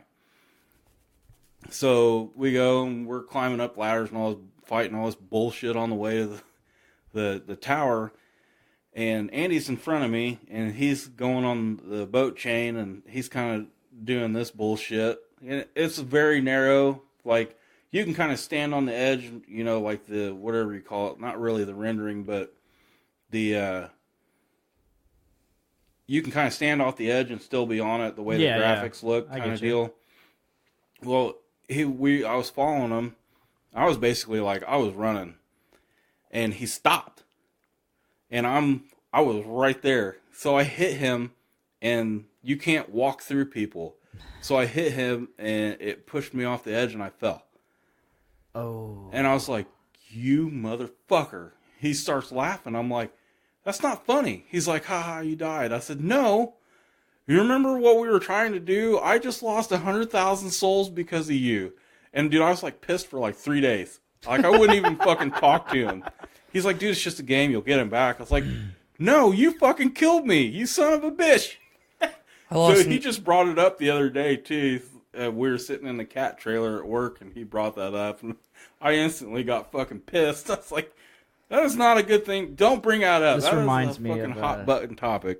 When I was living with my old roommate Scott, he's played like Pokemon Red and Blue like a million times. He's played Pokemon Stadium a million times. He's one of those people that just does nothing but plays games. And we were living together at Pheasant Run, and he was playing Pokemon Blue, and he had unlocked the Dodrio speed for the Pokemon Stadium Game Boy. Mm-hmm. So he's playing triple speed Pokemon Blue. And he was all the way to Saffron City, and I was just sitting there watching him, hanging out and all that. And I decided, I was like, I had had enough, so I walked out of the room. Well, as I was walking out of the room, I noticed his light switch was on, and I was just me being an asshole, just joking around. I was like, "Turn your fucking lights off!" And I flipped it off. His Nintendo 64 just happened to be in the outlet that switch controlled, and he had not saved the entire game. Because he was playing triple speed. He was just going through it. And he got I was like, oh shit. He just had that. I'm like, dude, I'm sorry. Like, just, I had that like laugh in my sorry as well because I didn't know how to respond. Right. He's like, Get out. just go. just go. Get out of here. I'm like, dude. He's like, no. Go. I felt so bad for like the first 3 minutes, and then after that I was like, fuck him if he's actually mad. Like, he's played that game how many fucking times? He can fuck off. I would have been mad. Yeah, I understand, but it's like, Just be normal gay. it's like, dude, how many fucking times have you played Pokemon Blue? Fuck off. Who has switched receptacles anymore? My house is that way. I changed mine. He Fuck that. He had his power strip plugged into the only outlet in that room that was controlled by a switch. Yeah. His TV, his Nintendo 64, and his light all on that outlet. I have a UPS at home that a buddy of one of our guys in our class that hooked me up with that he did a bunch of side work for some lady that owns a lot of the tanning studios here in town. Yeah. And he said he'll like mention something. He'll be like, "Hey, have you seen these? These are cool." And she'll just buy it. She'll buy like 12 of them. He's like, "Hey, these UPSs would be pretty badass. Buy 12." What's a UPS? He's like, "What the fuck do I need 12 of them for?" A UPS, an uninterruptible power supply. Okay. It's basically a battery backup. Oh, okay, yeah. Well, he gave me one. So I have my Xbox One, my TV, my router, and everything that I need just in case the power goes out that I can get somewhere and save it and not ever have that problem of light switch. There you Nice. go. That did not just fucking happen. It won't be a thing that I say because I got a UPS. The For more free. you know. The best price. The best price is free.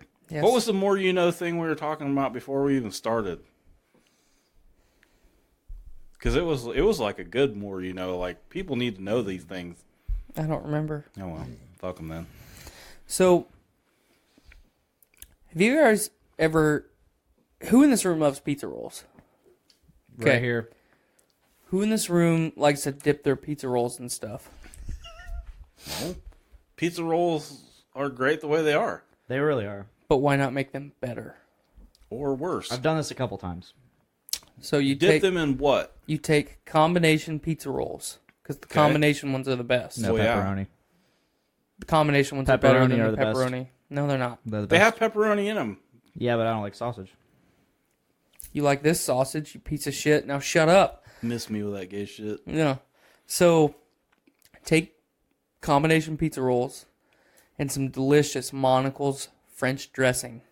Sweet tart dressing. Sweet tart dressing, it's French. It is. You take your pizza rolls and you dip them in French dressing. And then eat them. I've never done this, and that sounds so fantastic. I want to give it a try. I wish I would have done it last night because I had pepperoni pizza rolls last night. The inferior pizza roll. Do they work with pepperoni pizza rolls? Does it I'm work? sure it will.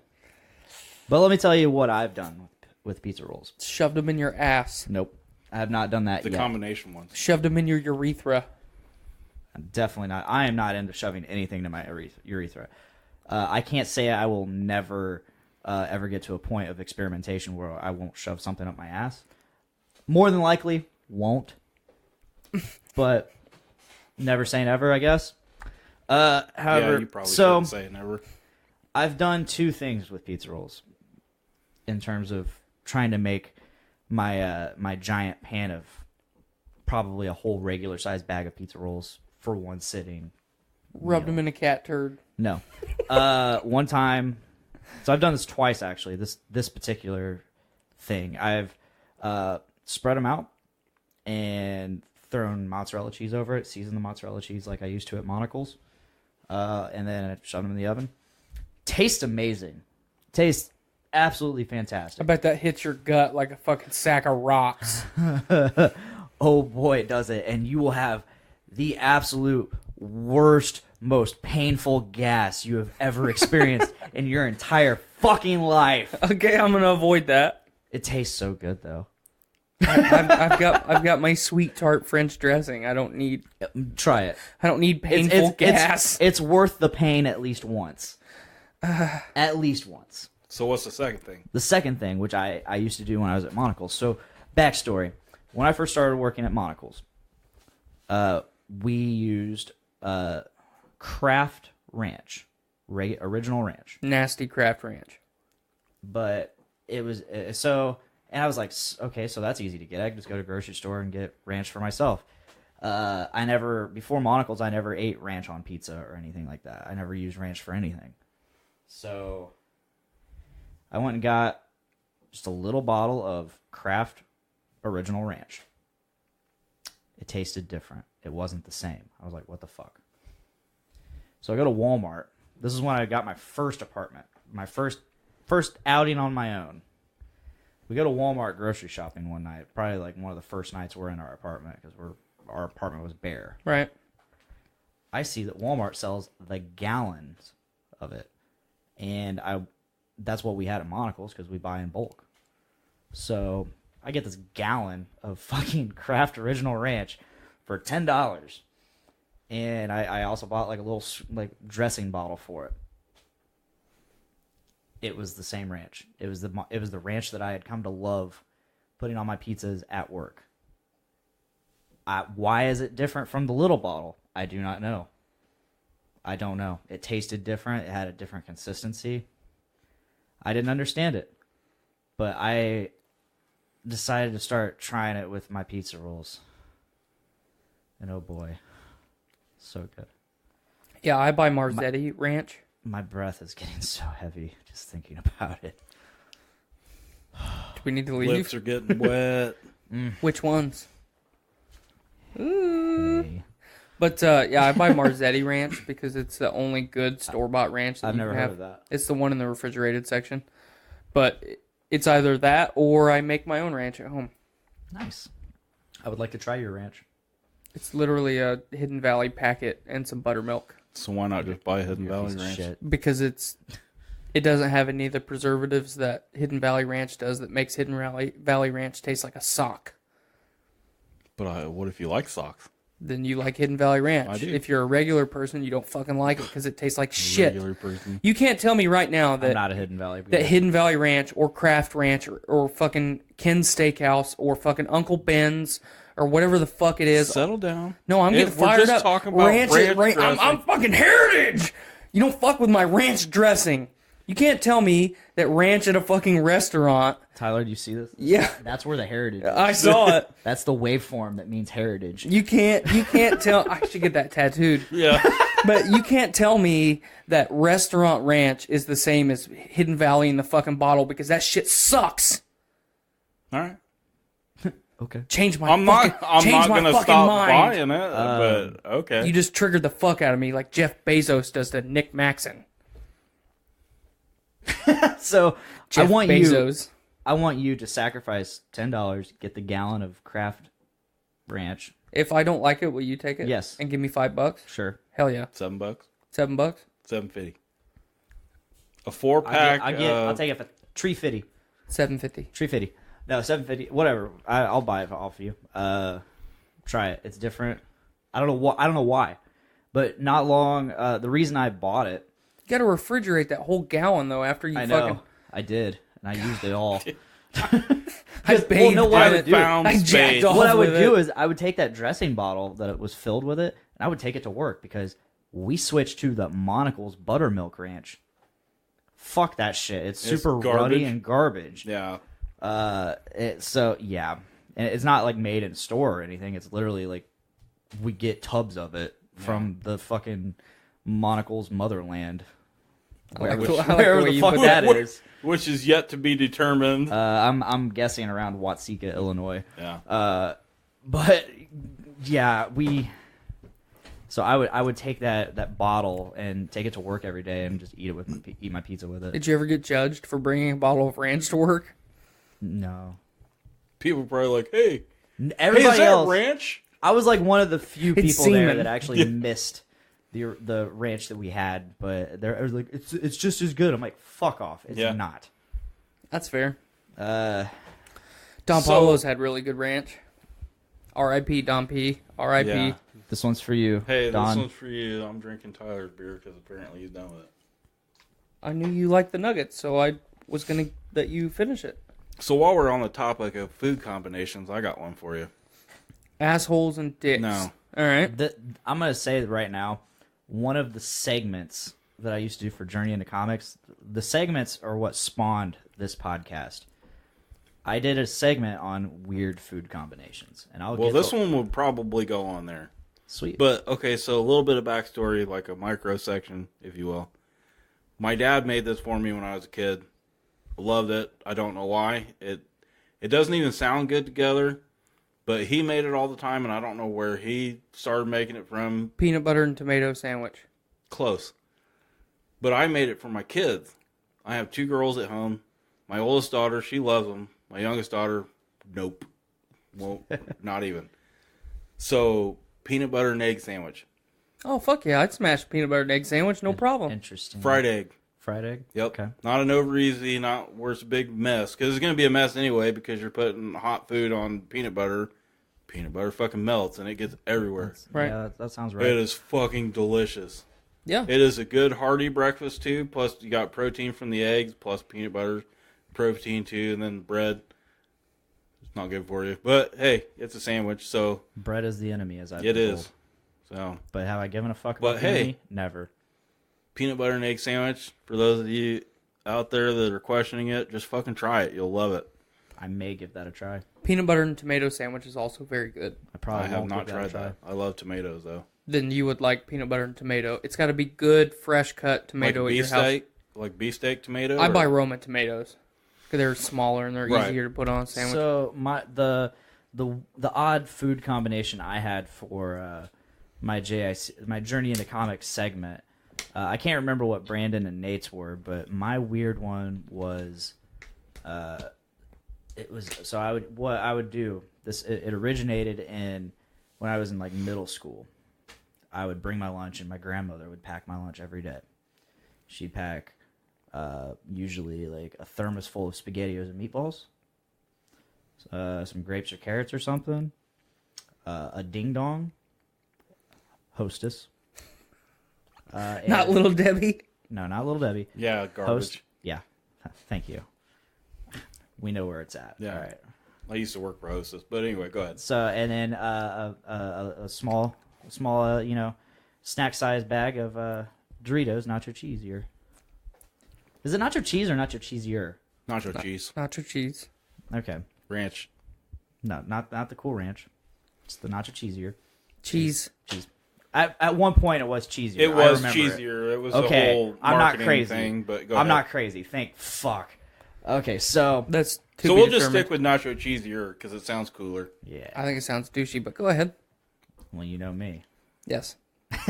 Let's get this going, 30%er. I don't know why, but for whatever reason, I ate my ding dong first, the Hostess ding dong, and then I ate the Doritos, and it made the chocolatiness of the ding dong made the nacho cheese of the Dorito just fucking taste so good. It's a salt. Yes, it's sweet and savory. Mm-hmm. So this led me to do a couple other things. So again, working at Monocle's in my own hometown, my great grandmother every week or two would make homemade brownies, not like box fucking brownies. She'd make them from fucking scratch. Her brownies. Put her foot in it. No, I can't. Maybe. I That- can't say. who I can't cares? say. I They're didn't delicious. watch her make it. It was delicious. It's an old timey saying when you're cooking something from scratch, you put your foot in it. So Oh, I did not know that. Yeah. Thanks for that, Heritage. Literally put your foot in it. right, or that. Thank you for once again. Thank you for the heritage. I now have that within my heart. Good. Forever. I wish I had a heart, but go ahead. So she would bring him into Monocle's, and I would share like one or two with whoever was working with me. But what I would do is I would eat like half of one, walk over to the make table, grab like a handful of bacon bits, which is just straight up, or the Monocle's bacon bits are just straight up shredded bacon. Not fucking those tiny little fucking things you can buy at the store. Just be regular They're bacon. They're just fucking bullshit. No, these are fucking straight up shredded bacon. Like the fat, the meat, the glory Not of Bacos. it. It was great. Yes. And I would just get like a pinch of it and just throw it in my mouth and just... Yeah, it was good. I later discovered another... If I didn't have Ding Dongs, Chips Ahoy Chunky Chocolate Chip was a good substitute as well with Doritos. The diabetes is intensifying.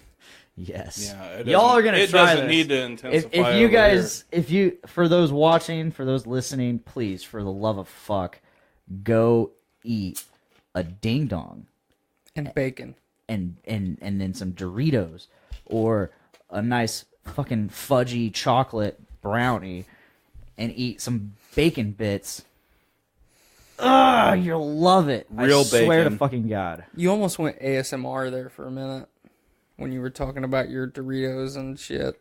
Which? Oh yeah. Do you want me to talk about the? Like that, yeah. Don't do that. Oh, you don't. I'm want- getting erect. Oh my God. So, yeah. If you wanna try this, make sure it's Hostess Ding Dong with some Frito-Lay. So you're real close. Have you had chocolate covered bacon then? See, I'm not a fan of that. So you've had it and you don't I have. like it. See, no. Is it too close together? Does there need to be There needs to be like a little a time spacer? Yeah. So, because our friend Calvin at work, he does these Bacon roses. These bacon roses, which he covers them in chocolate. I don't like them. You got to have the chocolate. You got to let that sit in your mouth for like a couple seconds, whatever, and then they got to come in separately, Not together. not Okay. together. What about white chocolate bacon? Yes, white chocolate bacon is completely I can't different. say- I It can't is say. really good. Can't say I'm personally not a fan of white chocolate. I'm not, Blasphemy. but that's just how it rolls, you know. That's just how it rolls. Yeah. So once again, segue into the same subject while we're on food. So, have you ever seen like, I don't even know if I've seen it, but like I feel like vegans have done this thing where they'll be like, you're getting ready to eat a burger, and then like some fucking vegan hippie protester walks up and is like, holds up a picture of a cow, is like, this is the exact cow that you are eating right now.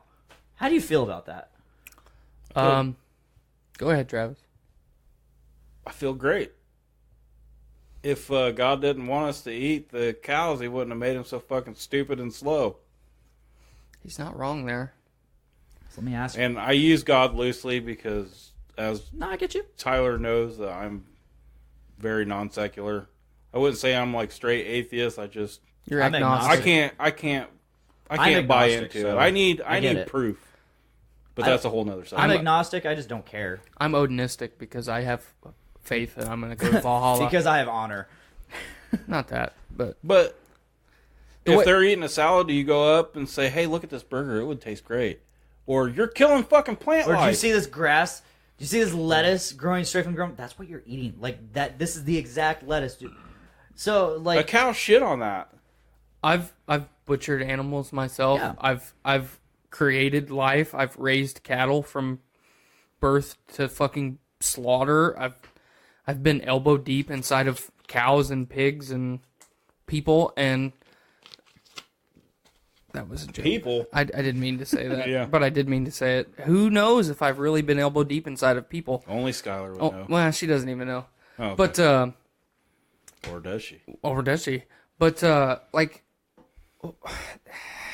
it goes back to what we were talking about last night with the vegans. I'm vegan. That are literally trying to genetically modify or push for genetic modification in animals so they are no longer predators. Mm-hmm. Get the fuck off your high horse. No one fucking cares. You are a piece of shit. So what do you mean no longer a predator? Vegans are literally trying to genetically modify animals so they no longer Hunt other animals? Yes. Yeah. Like How is that not playing God? They're vegans. And I use that loosely again. They're vegans. Trademark They loosely. don't need. So I don't know why, but this whole thing came across my mind today. I can't remember why, but it led me to the whole. So if I were to experience this, said vegan or protester of meat, of meats.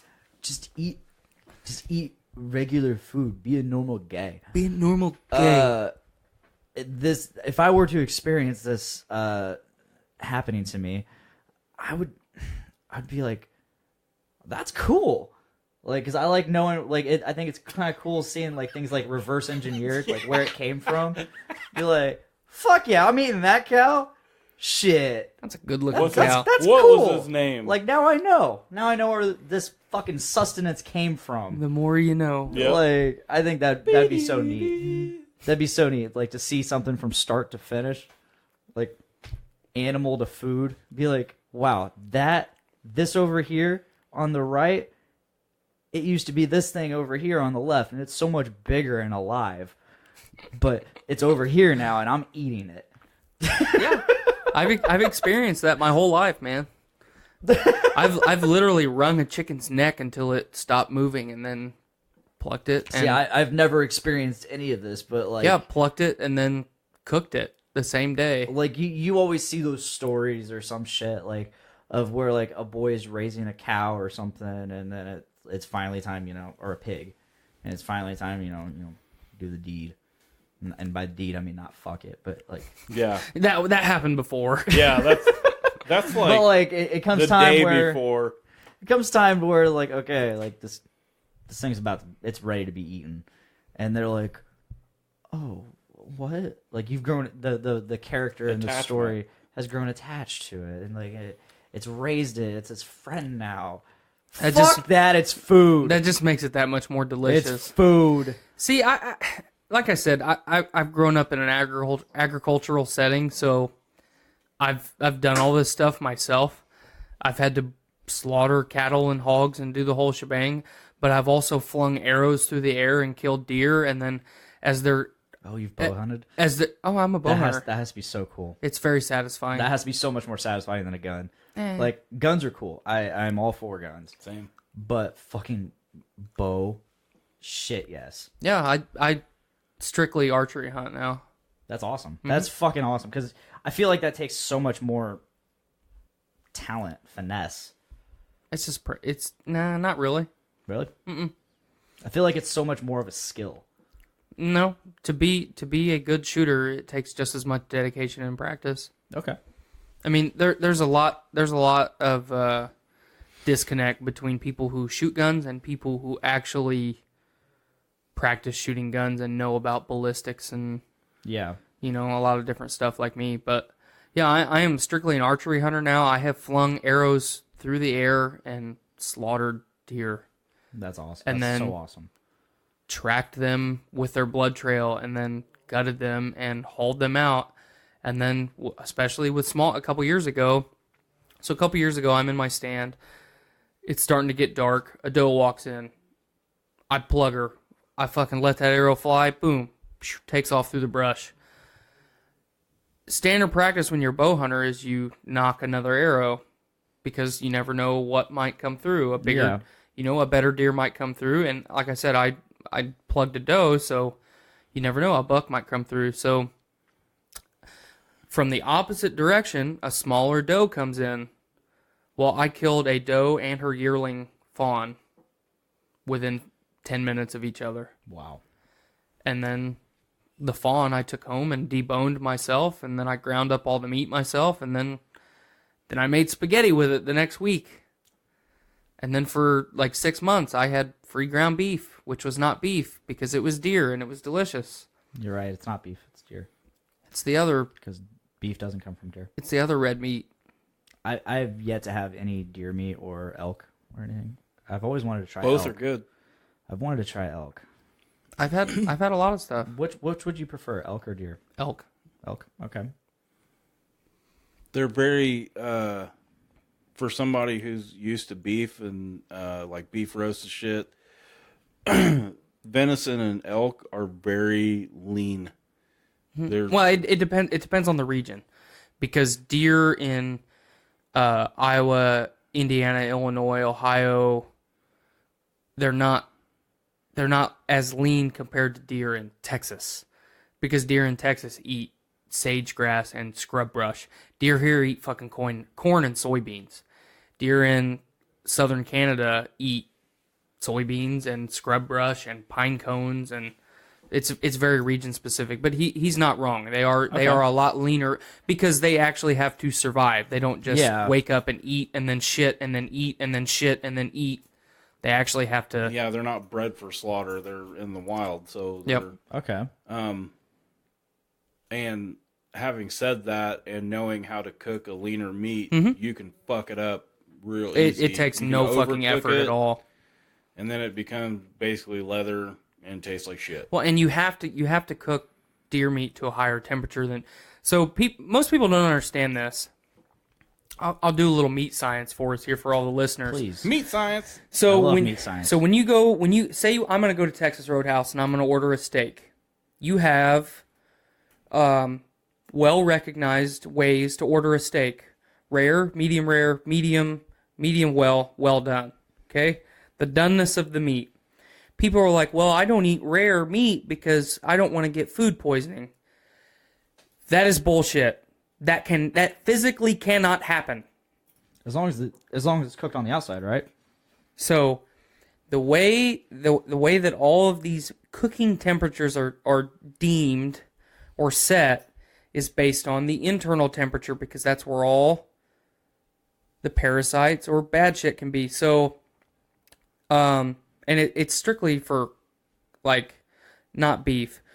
For pork, it used to be 145 degree internal temperature. Now it's 140 because the parasite that died at 145 degrees Fahrenheit is now extinct. We have eradicated it from existence in the United States. It's in the underdeveloped countries still, but we don't get meat from underdeveloped countries. Yeah, fuck off, underdeveloped countries. Yeah, so now you can cook... I'm looking at you, Somalia. Yep, Yeah. Fuck you, Somalia, and your pirates. So now you can cook pork to 140 degrees because we don't have to worry about that parasite as long as the meat is from the United States. Yeah. So, but... I don't know any meat we'll be getting from Somalia, but... No, but... Or other third But we world do get countries. meat. We do get meat from Mexico, and there is a problem with meat from Mexico for lots of reasons. But for beef specifically, there are no major parasites that are found in beef because we've eradicated them over the last 100 years through meat science. But Hashtag meat science. Hashtag meat science. But literally a steak. If you so That's just not a a shirt idea. just a ribeye, okay? If you look at a cross section of a ribeye before it is cut into the steak, it's a big fucking hunk of meat. The outside of that meat is where all the bacteria is because it can propagate. It has oxygen and food and everything that it needs. The inside of the meat is sterile. Bacteria cannot grow. So Makes sense, yeah. You cannot get sick from eating raw, or not raw. You can get sick from eating raw beef.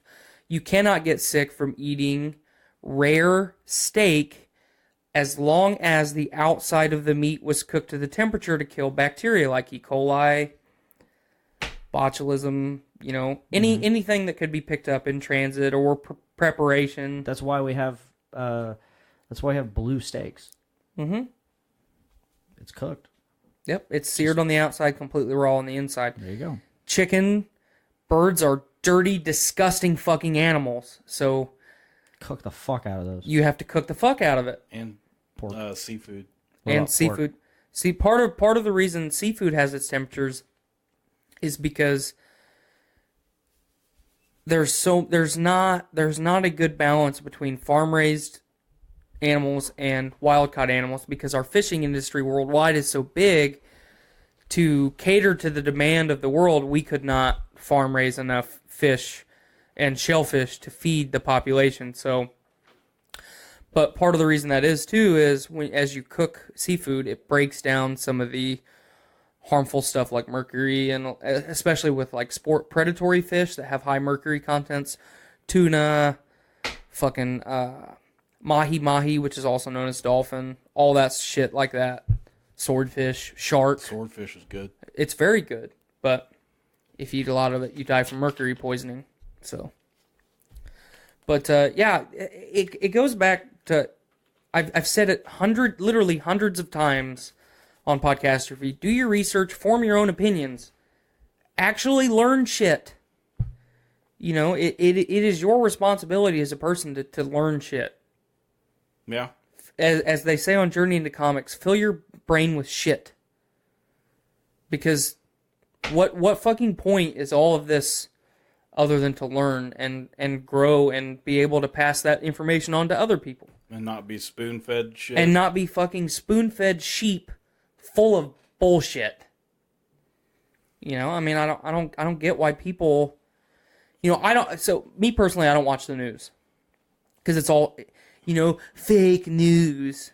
It's all fake news. It's all bullshit. It's all propaganda. It's all meant to incite fear and anxiety and anger and divide us as people. Do your own fucking research. Figure your shit out for yourself. The fucking tools are out there. We have the fucking internet. Not everything on the internet is true, but you should know by now that when you read something on the internet, whether it's true or not. Yeah, it's not hard. No, it's not hard. You don't even have to put forth 30% effort. Honestly, no. You can just look at the URL. Yeah. And you know. I'm not going to the fucking Onion for my facts. And there's people that do that, and it's fucking sad. Flat earthers? Flat earthers. They did that? That's a thing? They actually went to the Onion for facts? Yeah, okay. So this is straight from Cameron. I heard a couple really good facts today from... We need to get him back on here. We do. But he needs to learn how to speak and get rid of Yes. that accent. But, so there's now a new sect of flat earthers that believe that the earth is not flat, that we are actually down in a bowl. Okay? And we are surrounded by an ice wall in the bowl, which is Antarctica. He didn't really go into detail any more than that, but we are in a bowl surrounded by Antarctica, and then there's nothing below us, nothing above us. Okay? And I said, my first question was, so why haven't we drowned? And he just looked at me and he said, I don't fucking believe this shit. I don't know. And then he said, That's fair. He said, you know what? Some of these people probably think that there's a little fucking drain in the bottom of the bowled flat earth. So as the fucking moisture collects, it just drains out of the bottom into space. There's people that believe that out there, Travis. And then the other good one was chemtrails, right? You know, there's all the fucking controversy about chemtrails, all the bullshit. Yeah. So there's this organization that is like super conspiracy theoried out about chemtrails, and they sent this guy on an airplane to do, to incriminate the airline, basically. And this guy walks on the plane, and he sounds like a Somalian, okay? Very uneducated. Look at me. Yeah. Look at me. Yeah. But he walks on the plane and he goes... Does he know the way? This is what this guy fucking sounded like, Uganda Knuckles. Oh, yeah, he knows the way. He walks on the plane and he goes, "Are you the pilot?" And the pilot goes, "Yeah." This sounds like a terrorism act. "Are you the pilot?" And he goes, "Yeah." "What do you know about chemtrails?" Very, very discreet. I looked this video up on the way over here. Discreet. The pilot goes, "Nothing." And then the video cuts right there and goes, the Fallout 3, like when you're hacking a computer, like the green text and how it... Yeah.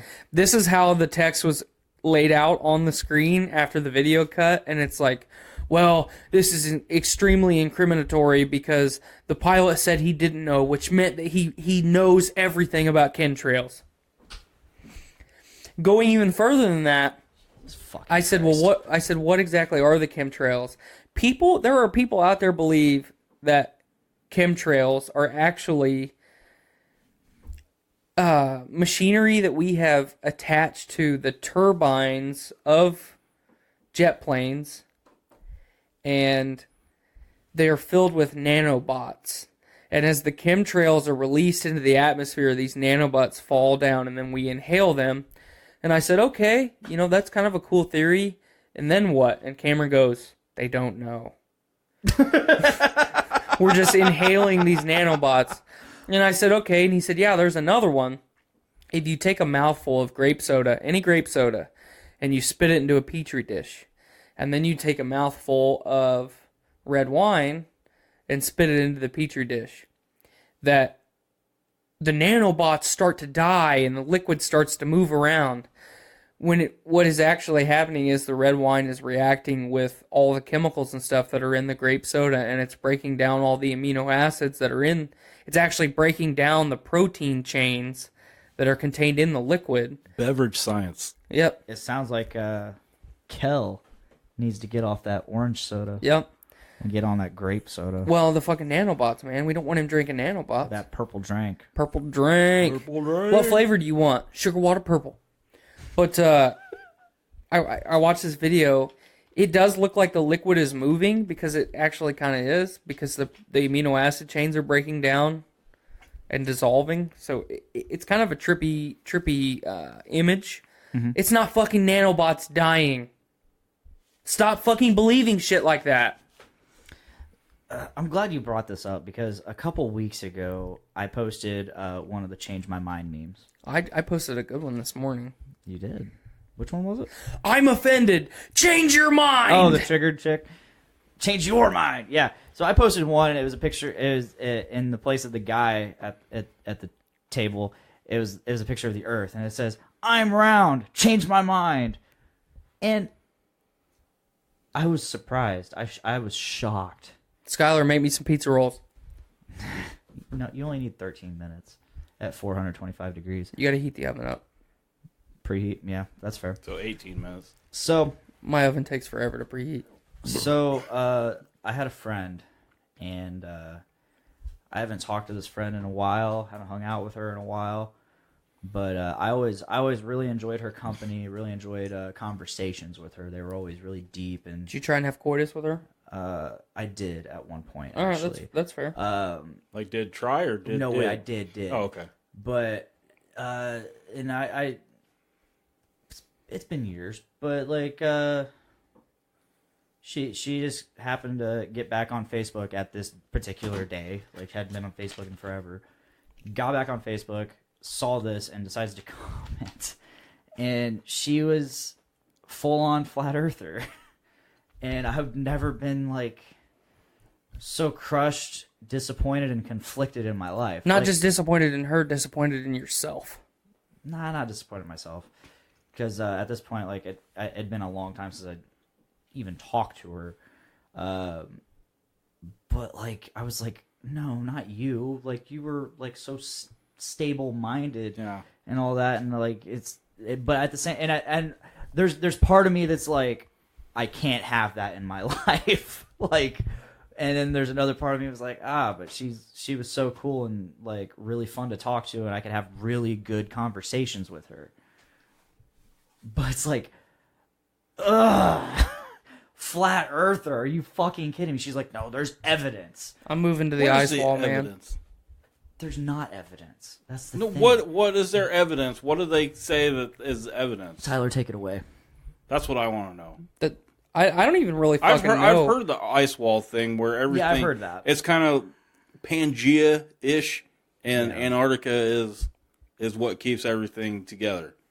And then there's that other meme that said, there's no way the Earth is flat, because if it was flat, cats would have knocked everything off the edge. I love that. That's hilarious. That's pretty much the only factual evidence that they have. Because, I mean, it's... you have a cat. I do. I've had cats. My cat's not They one of those do cats, that. though. My cat does not do that. He doesn't really. If the Earth was flat and there was shit on the edge, he can't get up on shit. No, you know how athletic my cat is. I've seen him. He's not really athletic. He's very agile. He does parkour. He does fat shit parkour. The only thing my cat's ever done, really, in terms of like fucking with shit. Does he ever shit on your face? No, he shits all over the floor from time to time. He just started doing it like 6 months ago. I don't know why. But he's getting old. Probably. He's like 7 years old. Cats get old fast, man. Yeah. But no, the only time he's ever really fucked with shit is he really has a fascination with like those rubber bracelets, and like he won't even see where you put it, but he will seek it out. Like the silicone. Yeah, Like the Like old the Live Strong bracelet. Yeah. like, but I used to get those from like bands and stuff. Like you can get them at Hot Topic or at shows. and Remember when shit. those were popular? Yeah. Makes me feel fucking Remember old. slap bracelets? Oh God, that's even older. Fuck. Anyway. But no, my cat seeks these out, and like, it's the only thing he'll fuck with. He fucks them.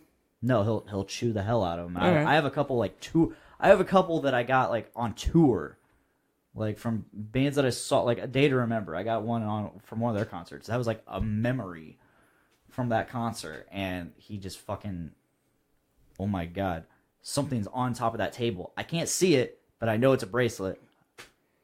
I'm gonna jump up there, and I'm gonna eat the fuck out of it. Yeah, because my cat's a fuck. He's a fat piece of He's shit. a fat piece of shit. The whole time he's thinking, how dare you bring this in this house? How I will dare you." save you! Fucking Instead, sit there it's- and destroy it. and like what you just said was like the English version. The cat translation is Yeah. that. My cat's a fuck. He's a fat fuck. But yeah, so that, I guess that sums up my disappointment in my friend. I don't know how to carry forward. I don't know if I want to stay friends. I feel like it's a really stupid petty thing, just because I don't believe what she believes. At least keep her around for the entertainment value. But like, you know what I mean though. Like, Well, I don't want to stop being friends with people that are like religious and believe in God just because I don't believe that. I feel like that's But we narrow-minded. can't prove whether God exists or not. We've proved I know hundreds I of know. years ago that the fucking Earth is not flat. But, you know- the Earth is not flat. Mercury's not flat. Venus is not flat. Mars is not flat. Pluto, the fucking dwarf planetoid, is not fucking flat. So why is the goddamn fucking Earth flat? You're right. You're completely right. That's not what I'm getting at. The point is, like, okay, so she believes this. How is that hurting me? The point that I'm trying to whatsoever? make, Blaine, is people that believe the fucking Earth is flat are going out of their way to fucking argue with fact because they have some You're right. cockamamie Yeah. opinion that is bullshit. There is no fucking concrete evidence that God exists. People still believe in it. Cool. Have your faith. There is concrete evidence that fucking Earth is not flat. If you believe in that, you are uneducated and you are going out of your way to be uneducated Yeah. and spit fucking stupid propaganda at people who are educated. And people who Yeah. are uneducated and they believe the shit too. Yeah, because they're dumb and they don't know how to do any better. Yeah. people who fucking believe the Earth are flat are like our government. Like, hey, there's stupid people out there. They'll believe this shit. Take it. Eat it up. I kind of want to end it there. Let's get some closing thoughts. Let's get some closing thoughts. Yeah.